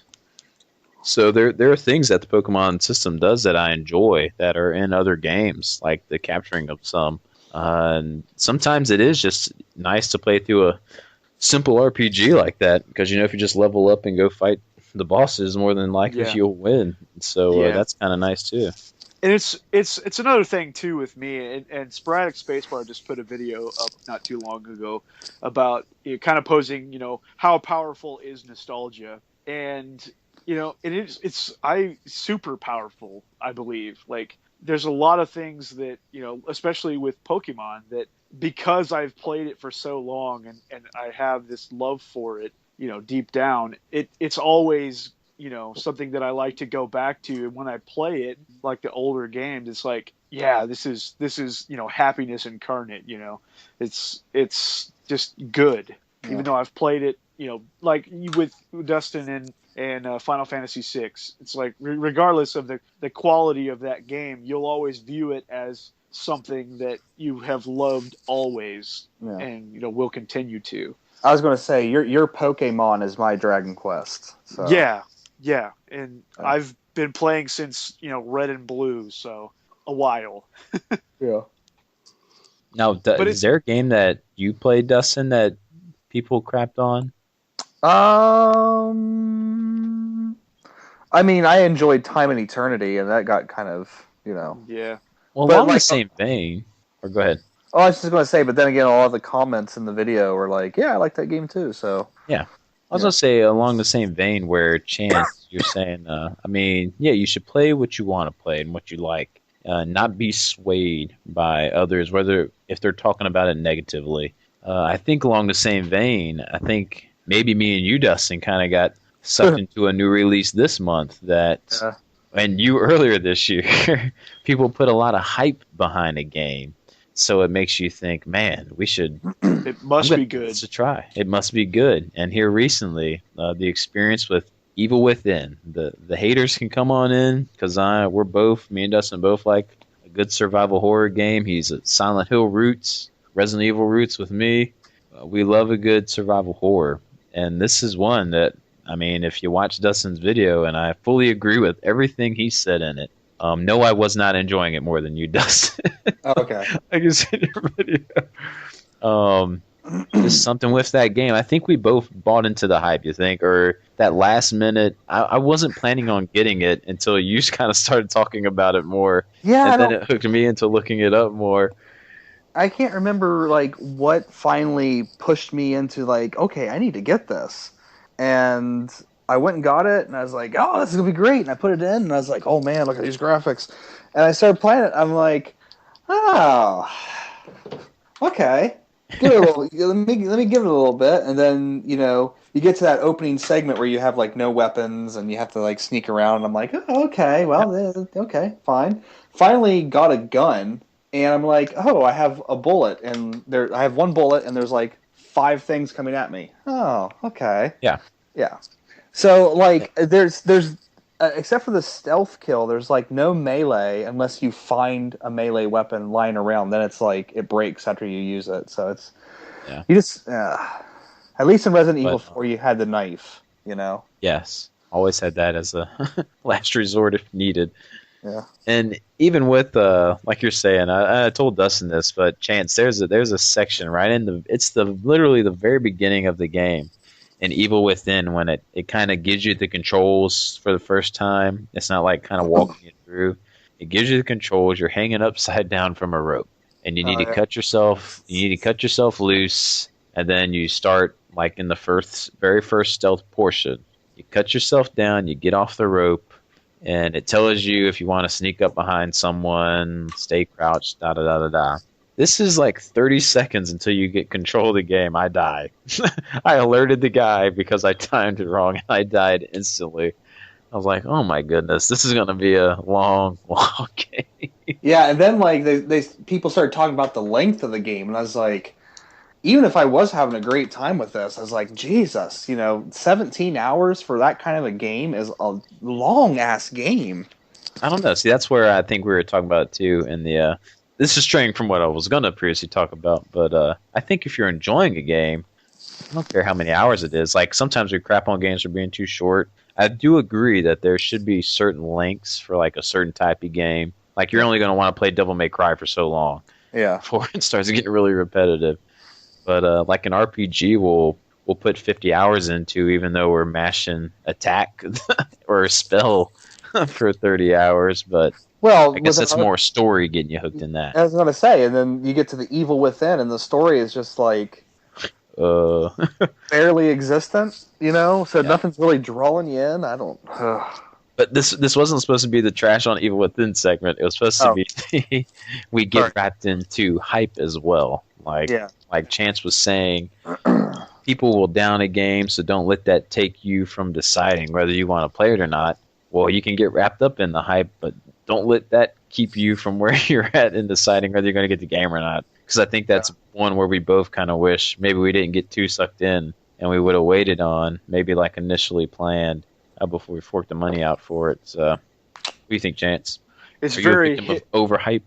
it's very hip to hate on certain games, and it's also very hip to hype up certain games. So it's obviously it's a lot of the publications and the media kind of swaying you one way or the other, but there's also kind of a hive mind of the community that does the same thing. But ultimately, you have to just kind of make your own decision. It's like, well, I like this game, and for me, it's like with Pokemon, it got to a certain point where it's like, I just don't want to tell people that I play this for fear of what they'll say about it. So it's like almost like I was ashamed of it, which is something that I shouldn't have done. I was going to say, because in our chat, I think everyone plays it, maybe except I know Dustin does it. I mean, I've dabbled in it. I don't really hate it. So I think it's like, I don't know of anyone who doesn't really like it or Pokemon anymore. I'm a fan. That's all I can say. We turned to Mother Base. Alex, he's excited about his shiny Gengar, people. So there you go. Yeah, I'm pretty excited. Actually, I signed up for, I don't even remember the name of the website. It might have just been the official Pokemon website to get early access to the demo for the new games coming out. The Omega Sapphire or Omega Ruby. I got the email for that. Yeah. Yeah, so it was nice to get in on that. So I downloaded it last night. So I'm going to try that out because I'm actually really considering pre-ordering because it's actually a generation of the standard Pokemon games that I missed. I didn't play Ruby Sapphire or Emerald back in the day, so I'm really looking forward to it. Actually. Oh man. So it's a generation you missed out on, you said? Yeah, it's third generation, and I never played it. So it will be, Pokemon and gyms, leaders, and stuff that I've never fought before. So it'll be kind of cool. Well, there's only one thing you got to do then. Do it. Do it. That was too low, but yes. Who is this? Who is this over there? Is this Jason Heine sitting over there? Little sound bites. Do it. And we are allowed 30-second clips from anything we want, so I cannot get any copyright suits against me. Oh, well, that's nice that you did your homework on that. And plus, we don't charge. We don't put our account on charge or whatever. Yeah, we don't get paid. We for don't monetize. Anyways, I lost my train of thought. You're talking about, so people, what we're trying to say is stay true to yourself. Don't be afraid to be honest, especially if you're a YouTube channel. You don't have to play the ropes and make a game sound good if it's bad, or if it's good, make it not sound so good. You can be honest like Dustin did in his video. Be yourself. Who cares if the dislikes come? Be yourself. Hey, you don't have to kick people out of the podcast if they like Paper Mario Sticker Star.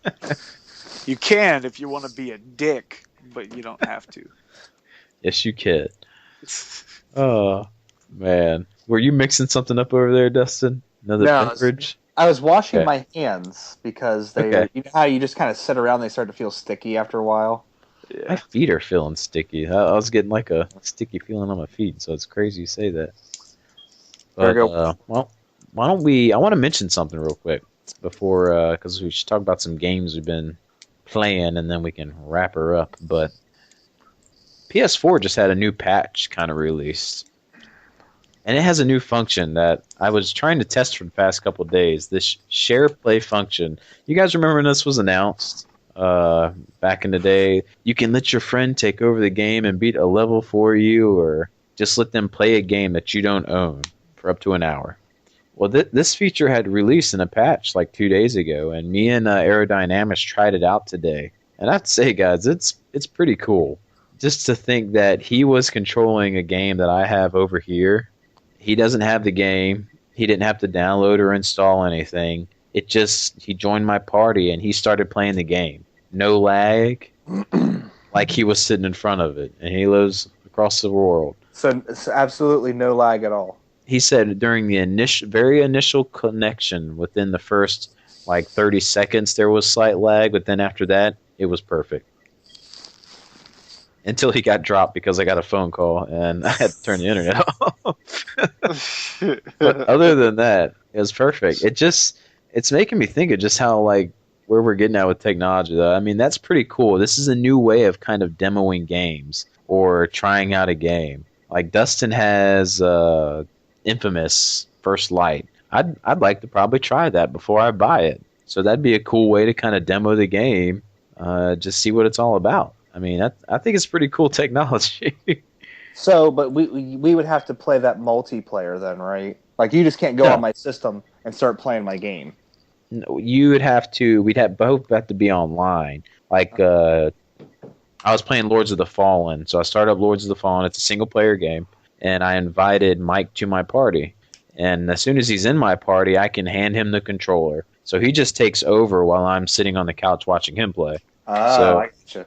That was my game time today. I didn't do any gaming. I came home and turned on Lords of the Fallen, and I let Mike play it. That was my game for the day. I'll tell you what, it was some of the most hilarious first few moments in seeing someone play a game ever. Because at the beginning of Lords of the Fallen, it puts you right in front of an enemy to teach you how to play the game. Yeah. But he didn't. He like exited all the instructions and went right at the enemy. And it looked like this guy flailing a sword around, cameras going everywhere, the enemies just walloping down on him. I'm sitting here in tears. It was one of the funniest things I've ever seen in my life. It made me think Mike didn't know how to play games. That's how bad it was. I was like, Mike does not know how to play games. But then when he died and it restarted right there, he actually read it and he knew what to do. So it's just pretty cool that you could actually sit there and watch them. And anytime I want to take the controller back, I could go on the menu and just take it back. It's actually them playing your game. So he could actually exit the menus and go out and erase all my save file if he wanted to for the game. But he didn't do that. But I just think it's pretty neat. It's a pretty neat feature. Yeah. So I guess if you picked up something and I wanted to try it, yeah, I can see the application for that. Like if this was out earlier and you bought Evil Within before me, I think I bought it a day or two later. I would have tried it out from yours first. I could have saved you $60. I wouldn't have. Ernie asked me how it was going with the game, and I told him I took it back in. He's like, "Dude, you could have sold it to me." And I was like, "I think I just did you a favor, Ernie." Which, like a lot of people are really enjoying that game, and I mean, again, like what you want to like, but let us like what we don't want to like. If we don't care for it, it's okay. It's not the end of the world. It's not the end of the world if you and Dustin Christ don't see eye to eye. It's okay. No, I am personally attacking everything that they stand for by not liking the Evil Within. I just want to put that out there. Well, I want to know what you guys have been playing. I'm putting that out there. Dustin, what have you been playing, man? Have you been able to play anything? Yeah, I've played some stuff. The game discussions are all up on the channel for my channel for stuff that I've finished. But recently here, I have started up a game that is going to take me forever to play because I only get a very limited amount of gaming time nowadays, and that is Dragon Quest VII. I finally got sick of waiting. Got sick of waiting for Square Enix to announce to bring it over, so I was like, screw it, I'm just putting my PS1 discs in my PS3 and playing it on the big screen. And I've been having a blast with it. I know it's one of those games that gets... It's one of the Dragon Quest games that gets beat up a lot. Like, even by people who like Dragon Quest, they're like, yeah, 7's not that great. But is it because it's all the text? I hear it's very heavy on text. Do you think they didn't like that? Or It's legitimately a 100-hour game. Like, wow. Yeah. So, yeah, there's a ton of text in this game. And it's, like, sorry.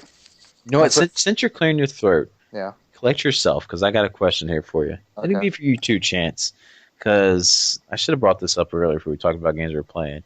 Because I'm playing through Dragon Quest 2 on Android right now. And that is a series that has literally, if you just don't count number 10 online, it's a series that has stuck with the same formula pretty much from beginning to end. Whether it's the music, the sound effects, the enemies, it's all pretty much stayed the same for the most part, and it's been successful. At least over in Japan, they love it. They still line up like hotcakes for it. It has branched out into other genres and games like Dragon Quest Monsters. How come it seems like other companies, I don't know. It's like sometimes we want to see a company reinvent the wheel with something and show us something new. Yeah, Dragon Quest can still keep doing the same thing, and I mean, we love it. So, what is it about that it works for Dragon Quest? But I don't know, maybe like Call of Duty, it's the same thing but we crap on it. Or people who don't like it. That's the same thing every game, but people hate it. You know what I'm trying to say here? Yeah. I think Oh, go ahead, Chance. I was gonna say I think it plays a lot on nostalgia. Like with Dragon Quest, it like you said, it's pretty much the same formula this whole time, and they're banking on people that have liked the series thus far to just keep going. And I think it's the same for Pokemon. They add things, but they don't take away any of the good things. It just moves forward. And Call of Duty, even though a completely different kind of a game, is the same kind of mindset. It's like, okay, people love this part of this game, so let's just keep going with that. It's like, if it ain't broke, don't fix it. And some people are going to kind of lash out and, say that that's a bad thing, and then other people are just going to continue to play. What do you think, Dustin? Yeah, I mean, I even was kind of guilty of this in my Evil Within video, talking about how the game plays just like Resident Evil 4, and it's like I feel like I'm playing a decade-old game, But then I'll throw in Dragon Quest, which hasn't changed hardly at all since the first game, and and I absolutely love it. So it really is kind of what you dig, and I guess like the expectations. Like with Final Fantasy, I expect them to completely reinvent the fucking wheel with every Final Fantasy. To have something like Final Fantasy Dimensions come out where it's a throwback to the old Final Fantasies completely blew me away, because I was like, this is not what Final Fantasy is anymore. It's not a throwback thing. It's always trying to reinvent the wheel. So with Dragon Quest, going into it, I know exactly what I'm going to get, and I know that I'm going to enjoy it. And I think there is that sort of, it's almost like comfort food, people who like Call of Duty, when they get that new Call of Duty game, they know exactly what they're getting, Yeah. Because it normally is the people who bought a previous generation for Call of Duty or said game or buying it again. That's normally how it goes, especially if it's a really popular game. But then it gets me thinking, like, well, I mean, why, like, Capcom and Resident Evil, like, why are they trying to reinvent the wheel when us fans don't want them to? They want us to go back. So it's just a weird cycle that it seems like some companies want to keep reinventing, other companies want to stay tried and true, and I kind of like it when a company does stay tried and true. But I'm not afraid to admit it's cool to see some stuff get reinvented too, like in series. So it's just a weird thing how we're accepting of some games to stay like they are, don't want to be touched, and other games we kind of want to see a new added flair to, so to say. Just thought it was interesting, especially when I was playing through Dragon Quest and hearing the classic music and classic tones and sound effects, and then we watched the commercial for the PlayStation 4 edition Slime PS4 coming out, and it's still got the classic sound effects and music, and I mean, it's just great. It's just, we like to hear it. But interesting. Yeah. All right, that's what I wanted. So you're playing through Dragon Quest 7, then? Yeah. And like, again, if it stayed true to what Dragon Quest normally is, that's what I was wondering. Is it just a heavy text volume then that people aren't liking? It's literally like Square Enix just does not want to translate it.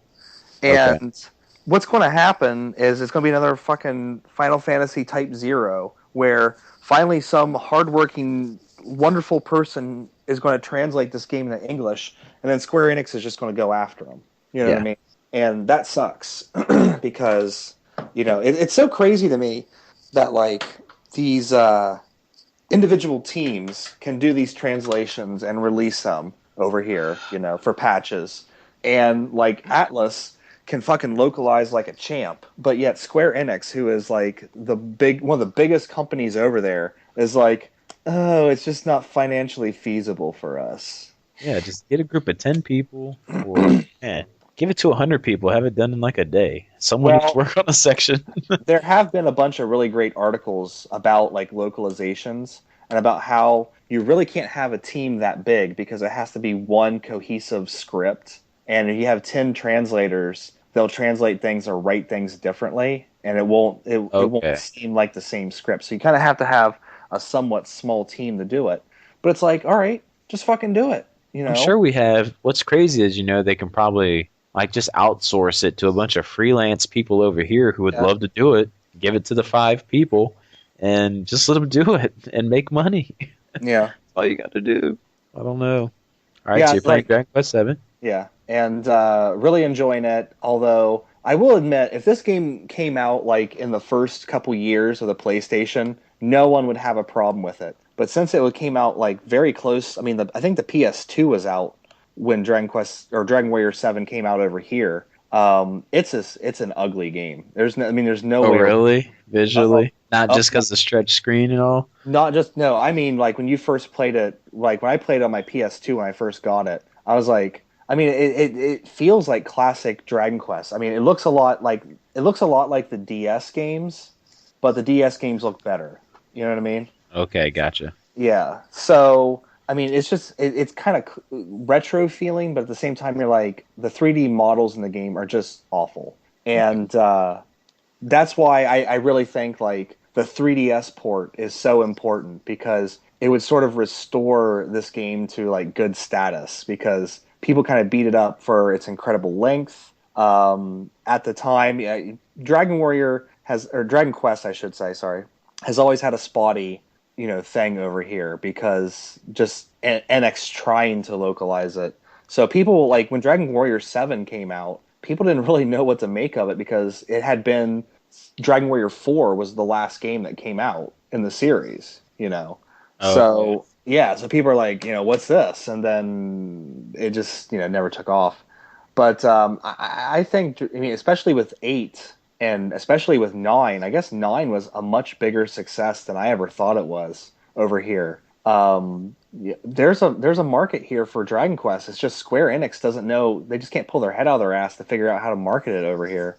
Especially after Bravely Default was such a hit, you would think they'd be clamoring to bring out portable RPGs over here, for God's sake. And the second in the works to come over. So yeah.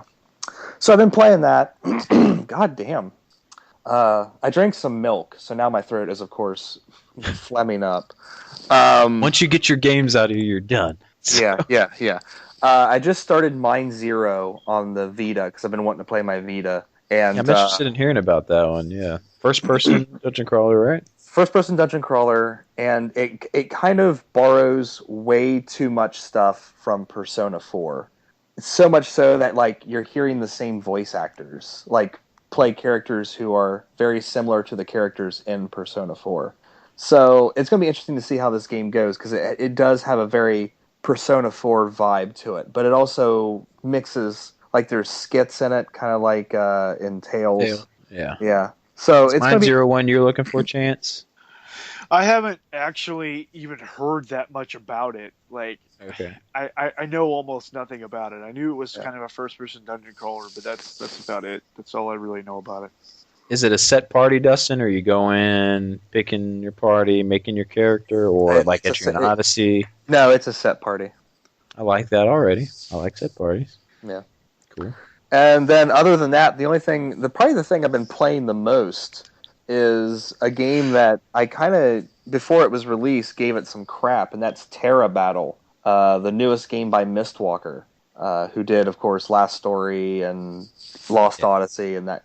And it's iOS game, right? iOS game. And it's mostly because I just have my phone on me all the time, and it's a really easy game just to log in, play a battle real quick, and then shut it off. And this is like it's a grid-based sort of strategy RPG where you have like 6 players on your side, and then the enemies have as many as they want, really. And the screen of the iPhone is all gridded out, so you can move each character as far as you want to get to these monsters, and you have to flank in order to attack. So you have to have one on each side of the monster to attack. And the ways, I mean, it's pretty ingenious how you can like move your characters around and stuff in it. Like, you can only move one character per turn, but if you happen to slide that character over another character, they'll move back a square. So depending on which way you move the characters, you can actually move a lot of your characters around if you're quick enough, because each time it's your turn, once you touch a character and start moving them, you have a set amount of time before that turn is over to get all your people in place. So it's one of those games that you start off and you're like, this is really, really simple. And then you start getting some harder battles and you're like, oh, no, it's not. And then you start getting better at it. And it's a lot of fun and kind of addictive, really kind of addictive. So as much crap as I was given Mistwalker for making an iOS or a mobile game, they did make a fun mobile game, and it does have a storyline to it, but like it feels like the characters aren't really a part of it. Like, it's just telling a story as you move through the game. I don't know, it's kind of weird, but I'm enjoying it quite a bit, and I really wish Mistwalker would go back to console games, but yeah, whatever. So. Well, do you seem like that could be a game that could have been ported to the Vita though, like touchscreen and? Yeah, it like, could have been. Yeah, why not? Like, why won't they just do that? That's another weird thing. Like, just I don't know. It's the only thing about it is it's very like internet heavy. Okay. Yeah, so with the failure of like the 3G Vitas, you know, it's kind of very reliant on downloads and things like that. But I mean, there's there has to be an easy way to make just a sort of a normal console port, but it's one of those games that's always connected and always updating and things like that. So yeah. Well, cool. I guess I can go ahead next, Chance, and you can finish us off. So I've been playing, like I mentioned earlier, Dragon Quest II on iOS.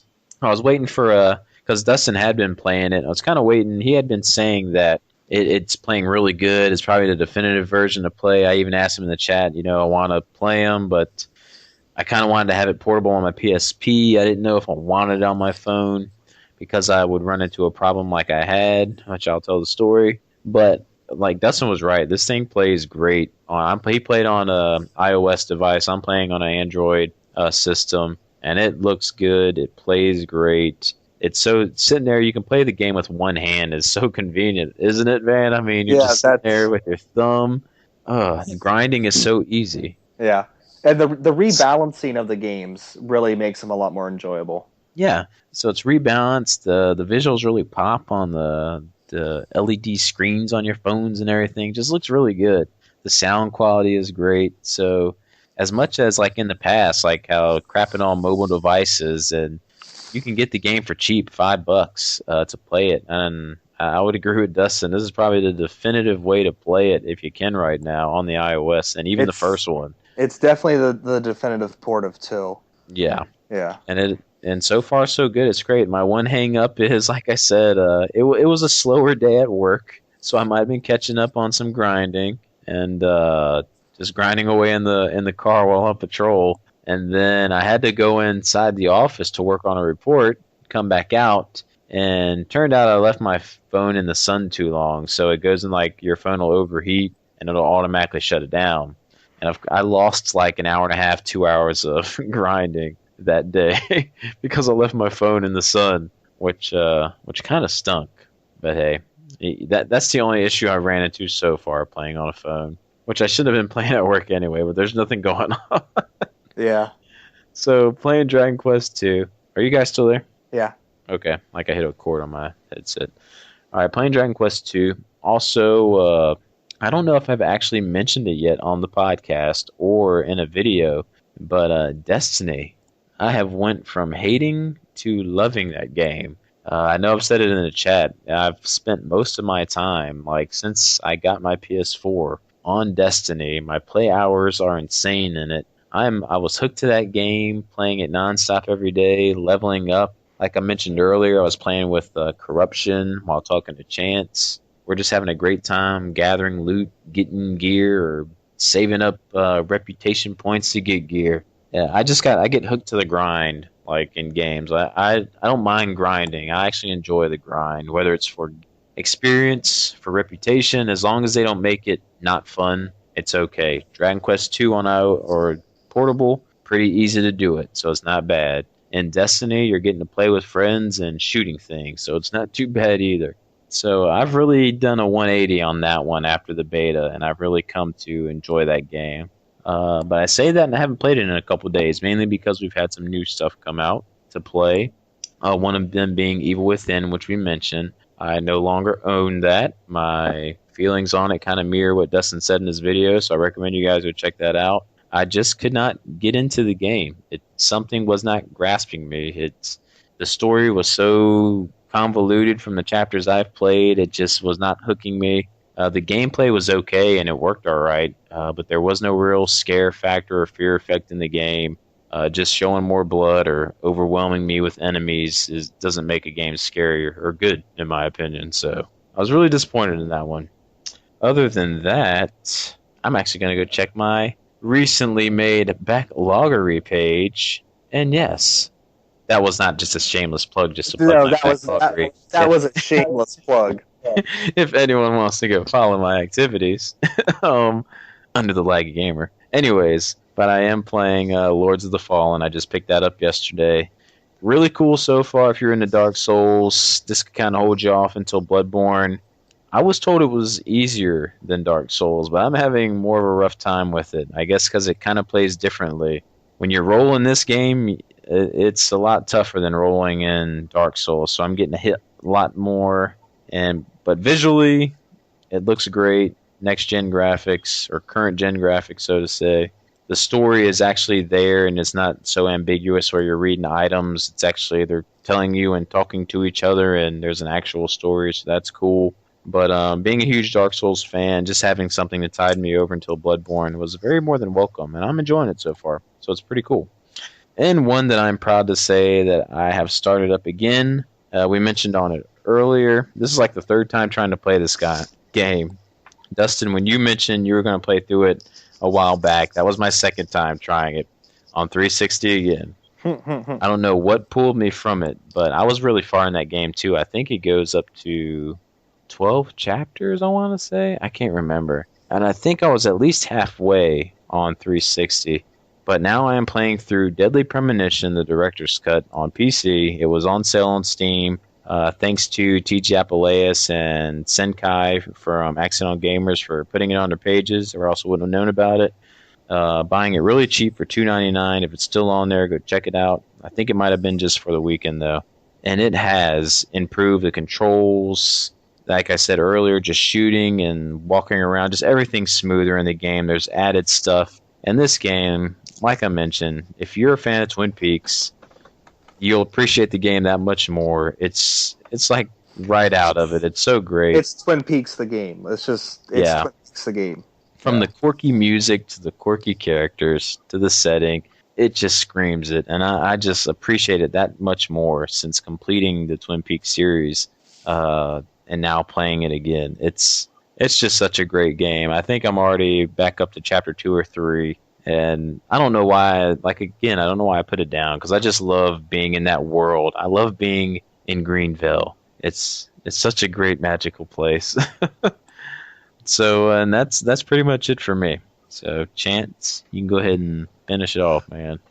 Well, I'll start by giving the most disappointing news of the evening. My Kansas City Royals did lose. Oh no! 3-2 in Game 7 of the World Series. I was wondering. All three of you sports fans out there. Yeah, I was wondering where Chance went, because I think did you mute your mic? Yeah. Were you just screaming obscenities? No, but I'm in a rocking chair and I was rocking back and forth very heavily. That's heartbreaking, man. It was. I don't know if you know. There's a stat, Dustin. I think Kansas City was the home team tonight, and no home team has ever lost a Game 7 in 35 years or something like that. So it seemed like pretty much a win for your Royals tonight. The Bumgarner got you guys, didn't he? It was not a good ending. So basically, stay away from Kansas for a while. Yeah. There's going to be riots. Yeah. Yeah.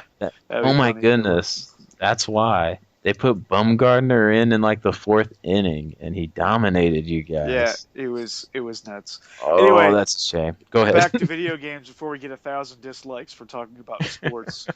What is this? A Microsoft press conference? Hey, this podcast is the content experience. That's what we're about. So. I like that, the content experience. I like that. Yeah, I've been talking about it. I played a lot, probably about 13 hours or so of Pokemon Heart Gold, and here's the depth of my struggle with Pokemon. I actually got rid of all of my games, all of my Pokemon games, because I was in this mindset that I was done with it. When did you do it? When they're at like a good value mark? Because they always kind of held the value. Okay. Yeah, and they still are expensive too. And that's the real kicker is like if I wanted to replace them, I would spend about the same amount of money as. Explain that one to me. Games that sold millions still holding a value like that. I have no idea, but you cannot go to a game store and buy a DS Pokemon game for less than $40. Pretty much. That's amazing to me. It's cartridge only. It's because people will pay it. Yeah, I know. I mean, Pokemon people are crazy. They'll pay that money for that. If they have it in stock, they might not even have the game there though, which is baffling. Like no one trades them in. So here, like I committed to. Okay, I'm gonna play the games again. And I don't have any. So I had to borrow one from Boss Corruption. Like he has a few of them still. So I was like, you know what, dude, can I borrow one? And he said, yeah, sure. So I'm playing Pokemon Heart Gold right now, which just so happens to be the remake, or the DS remake of my favorite Pokemon game. So it really kind of was okay that I'm playing this one because while it's still Pokemon, the same as it is on the later versions, it's getting to go back and experience the towns and everything of the one I remember the most, and I've spent the most hours in. So it's proving to be very very good, and I'm definitely looking forward to getting back into the series. And for those who care, I am in Mount Mortar right now. Yeah, I got 6 gym badges and something like 50 Pokedex, something like that. So it's definitely a throwback to my childhood, but also something that I'm still currently enjoying. Also mentioned Binary Domain. That game is awesome. Oh yeah, you had to save the best for last. That's why I saved you. I've had this game since last Christmas. Steven sent it to me as a Christmas gift in the Secret Santa exchange, and I didn't quite scoff, but I also wasn't necessarily like, oh yeah, Binary Domain. Like I didn't know anything about the game. I was like, okay, Binary Domain, sweet, and it sat on the shelf for months and months and months, and finally I'm wife went on vacation last week, and I'm kind of trying to think about what game I want to play. And Alex, Return to Mother Base, had like 3 words to say to me: binary effing domain. So I threw it in, and wow, I'm pretty impressed with the story of this game. The gameplay itself is not much different than other third-person shooters. I have to stop you for a moment. Hold on. Okay. Did you play Red Faction Armageddon before Dustin, or did he play it first? Yes, I did. Okay.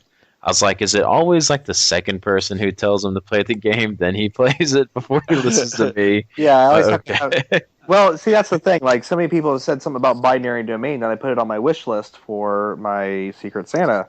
So... Oh, Alex is already sending one to everybody, so you're already... that's true. He volunteered to send this name to everyone. He's like Oprah Winfrey. You get Binary Domain. You get Binary Domain. Well, I think it's pretty cheap now, isn't it? I don't even know. It was for free on PlayStation Plus if people would have snatched it a few months back, but oh well. Yeah, it was. But continue. Okay. Yeah, I actually, as far as like actual like combat third-person shooter goes, I like Red Faction Armageddon more. Like I don't know what it is. Like there's certain control aspects that I don't care for. Like there's not a straight up jump button. Yeah. And like you press the X button when you're close to an object to cover behind it, but also Yeah. if you're not quite close enough to it, you'll roll. And like a lot of times that'll like ruin your cover completely because you're trying to take cover, but then you just roll over it. And it's like, well, crap. And it's just control wise, it's just a little strange that way. But it doesn't take away from it at all. And it's just a really well done story so far. Yeah, the And- story is also that game. Oh, it's really good. And If you're a fan kinda- of like iRobot the movie, definitely play Yeah. this game.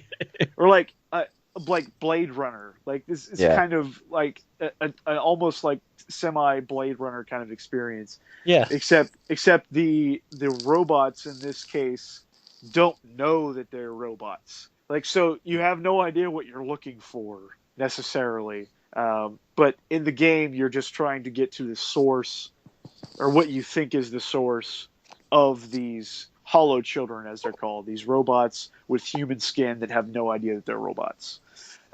Without ruining any more plot points or spoilers, it's very very good, and the conversation between the characters is really really good too, and it's you're given the option to give commands, and I think if you have a microphone, you can actually say the commands. Yeah. And the microphone will pick you up, and the characters will react to what you say. But in my case, I'm just playing it with the controller.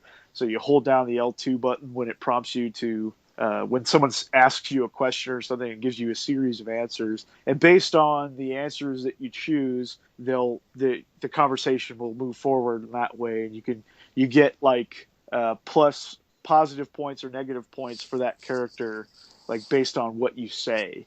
So you can kind of build relationships in different ways. And there was a part where at the beginning of the game where it gives you the option to choose party members. And I was really torn. I was like, I don't want to do that. Just tell me who I'm going to be with. But as it is, I don't notice the AI doing that much more than I am in any way. So I don't think it matters which party members you choose. Each party member kind of has their own special attack, like the heavy gunner, and there's a sniper and an explosives expert and things like that. So I just stuck with your buddy that you meet in the beginning of the game, and then the sniper chick at first. But now I've actually got another character named Kane, and that's all I'll say with Kane, because I don't want to ruin. Kane is awesome. And it's a really, really kind of gripping story. I'm really enjoying it, and it really makes up for any shortcomings that the actual combat has for me anyway. So yeah, that's really been the majority of what I played. I played quite a bit of Pac-Man: The Ghostly Adventures on the Wii U, just a really fun 3D platformer. But there's not much to go into with that. That's about it. Yeah, I should have saved a Mother Base moment for now, right after you talk, because that's what his poem was for. A binary domain. But Dustin, yeah, if you're in one of those moods where you need something like Red Faction Armageddon again, with not so good as gameplay, but a better story, I mean, it's right there. Not like the gameplay is really bad. No, it's not bad at all. Yeah. It's just not quite as smooth as I'd like it But to buttons be. aren't certain buttons you'd want them to be. Yeah, there's no straight up crouch or a jump. It's just all kind of it's a little messy. The controls are a little messy, but not unplayable. Yeah. And I think it's basically the same enemies throughout the whole game too. Yeah. Not a lot of enemy variety. Well, there is a lot of boss fights, I noticed. Yes, pretty much the standard enemies. There's a lot of them, but the boss fights are happening really often, and they're always a little bit different. Sometimes it's almost like an on rails shooter kind of thing, where you're there's one where you're in the back of a truck and you're just trying to shoot certain points on the weak points on the giant robot that's chasing you.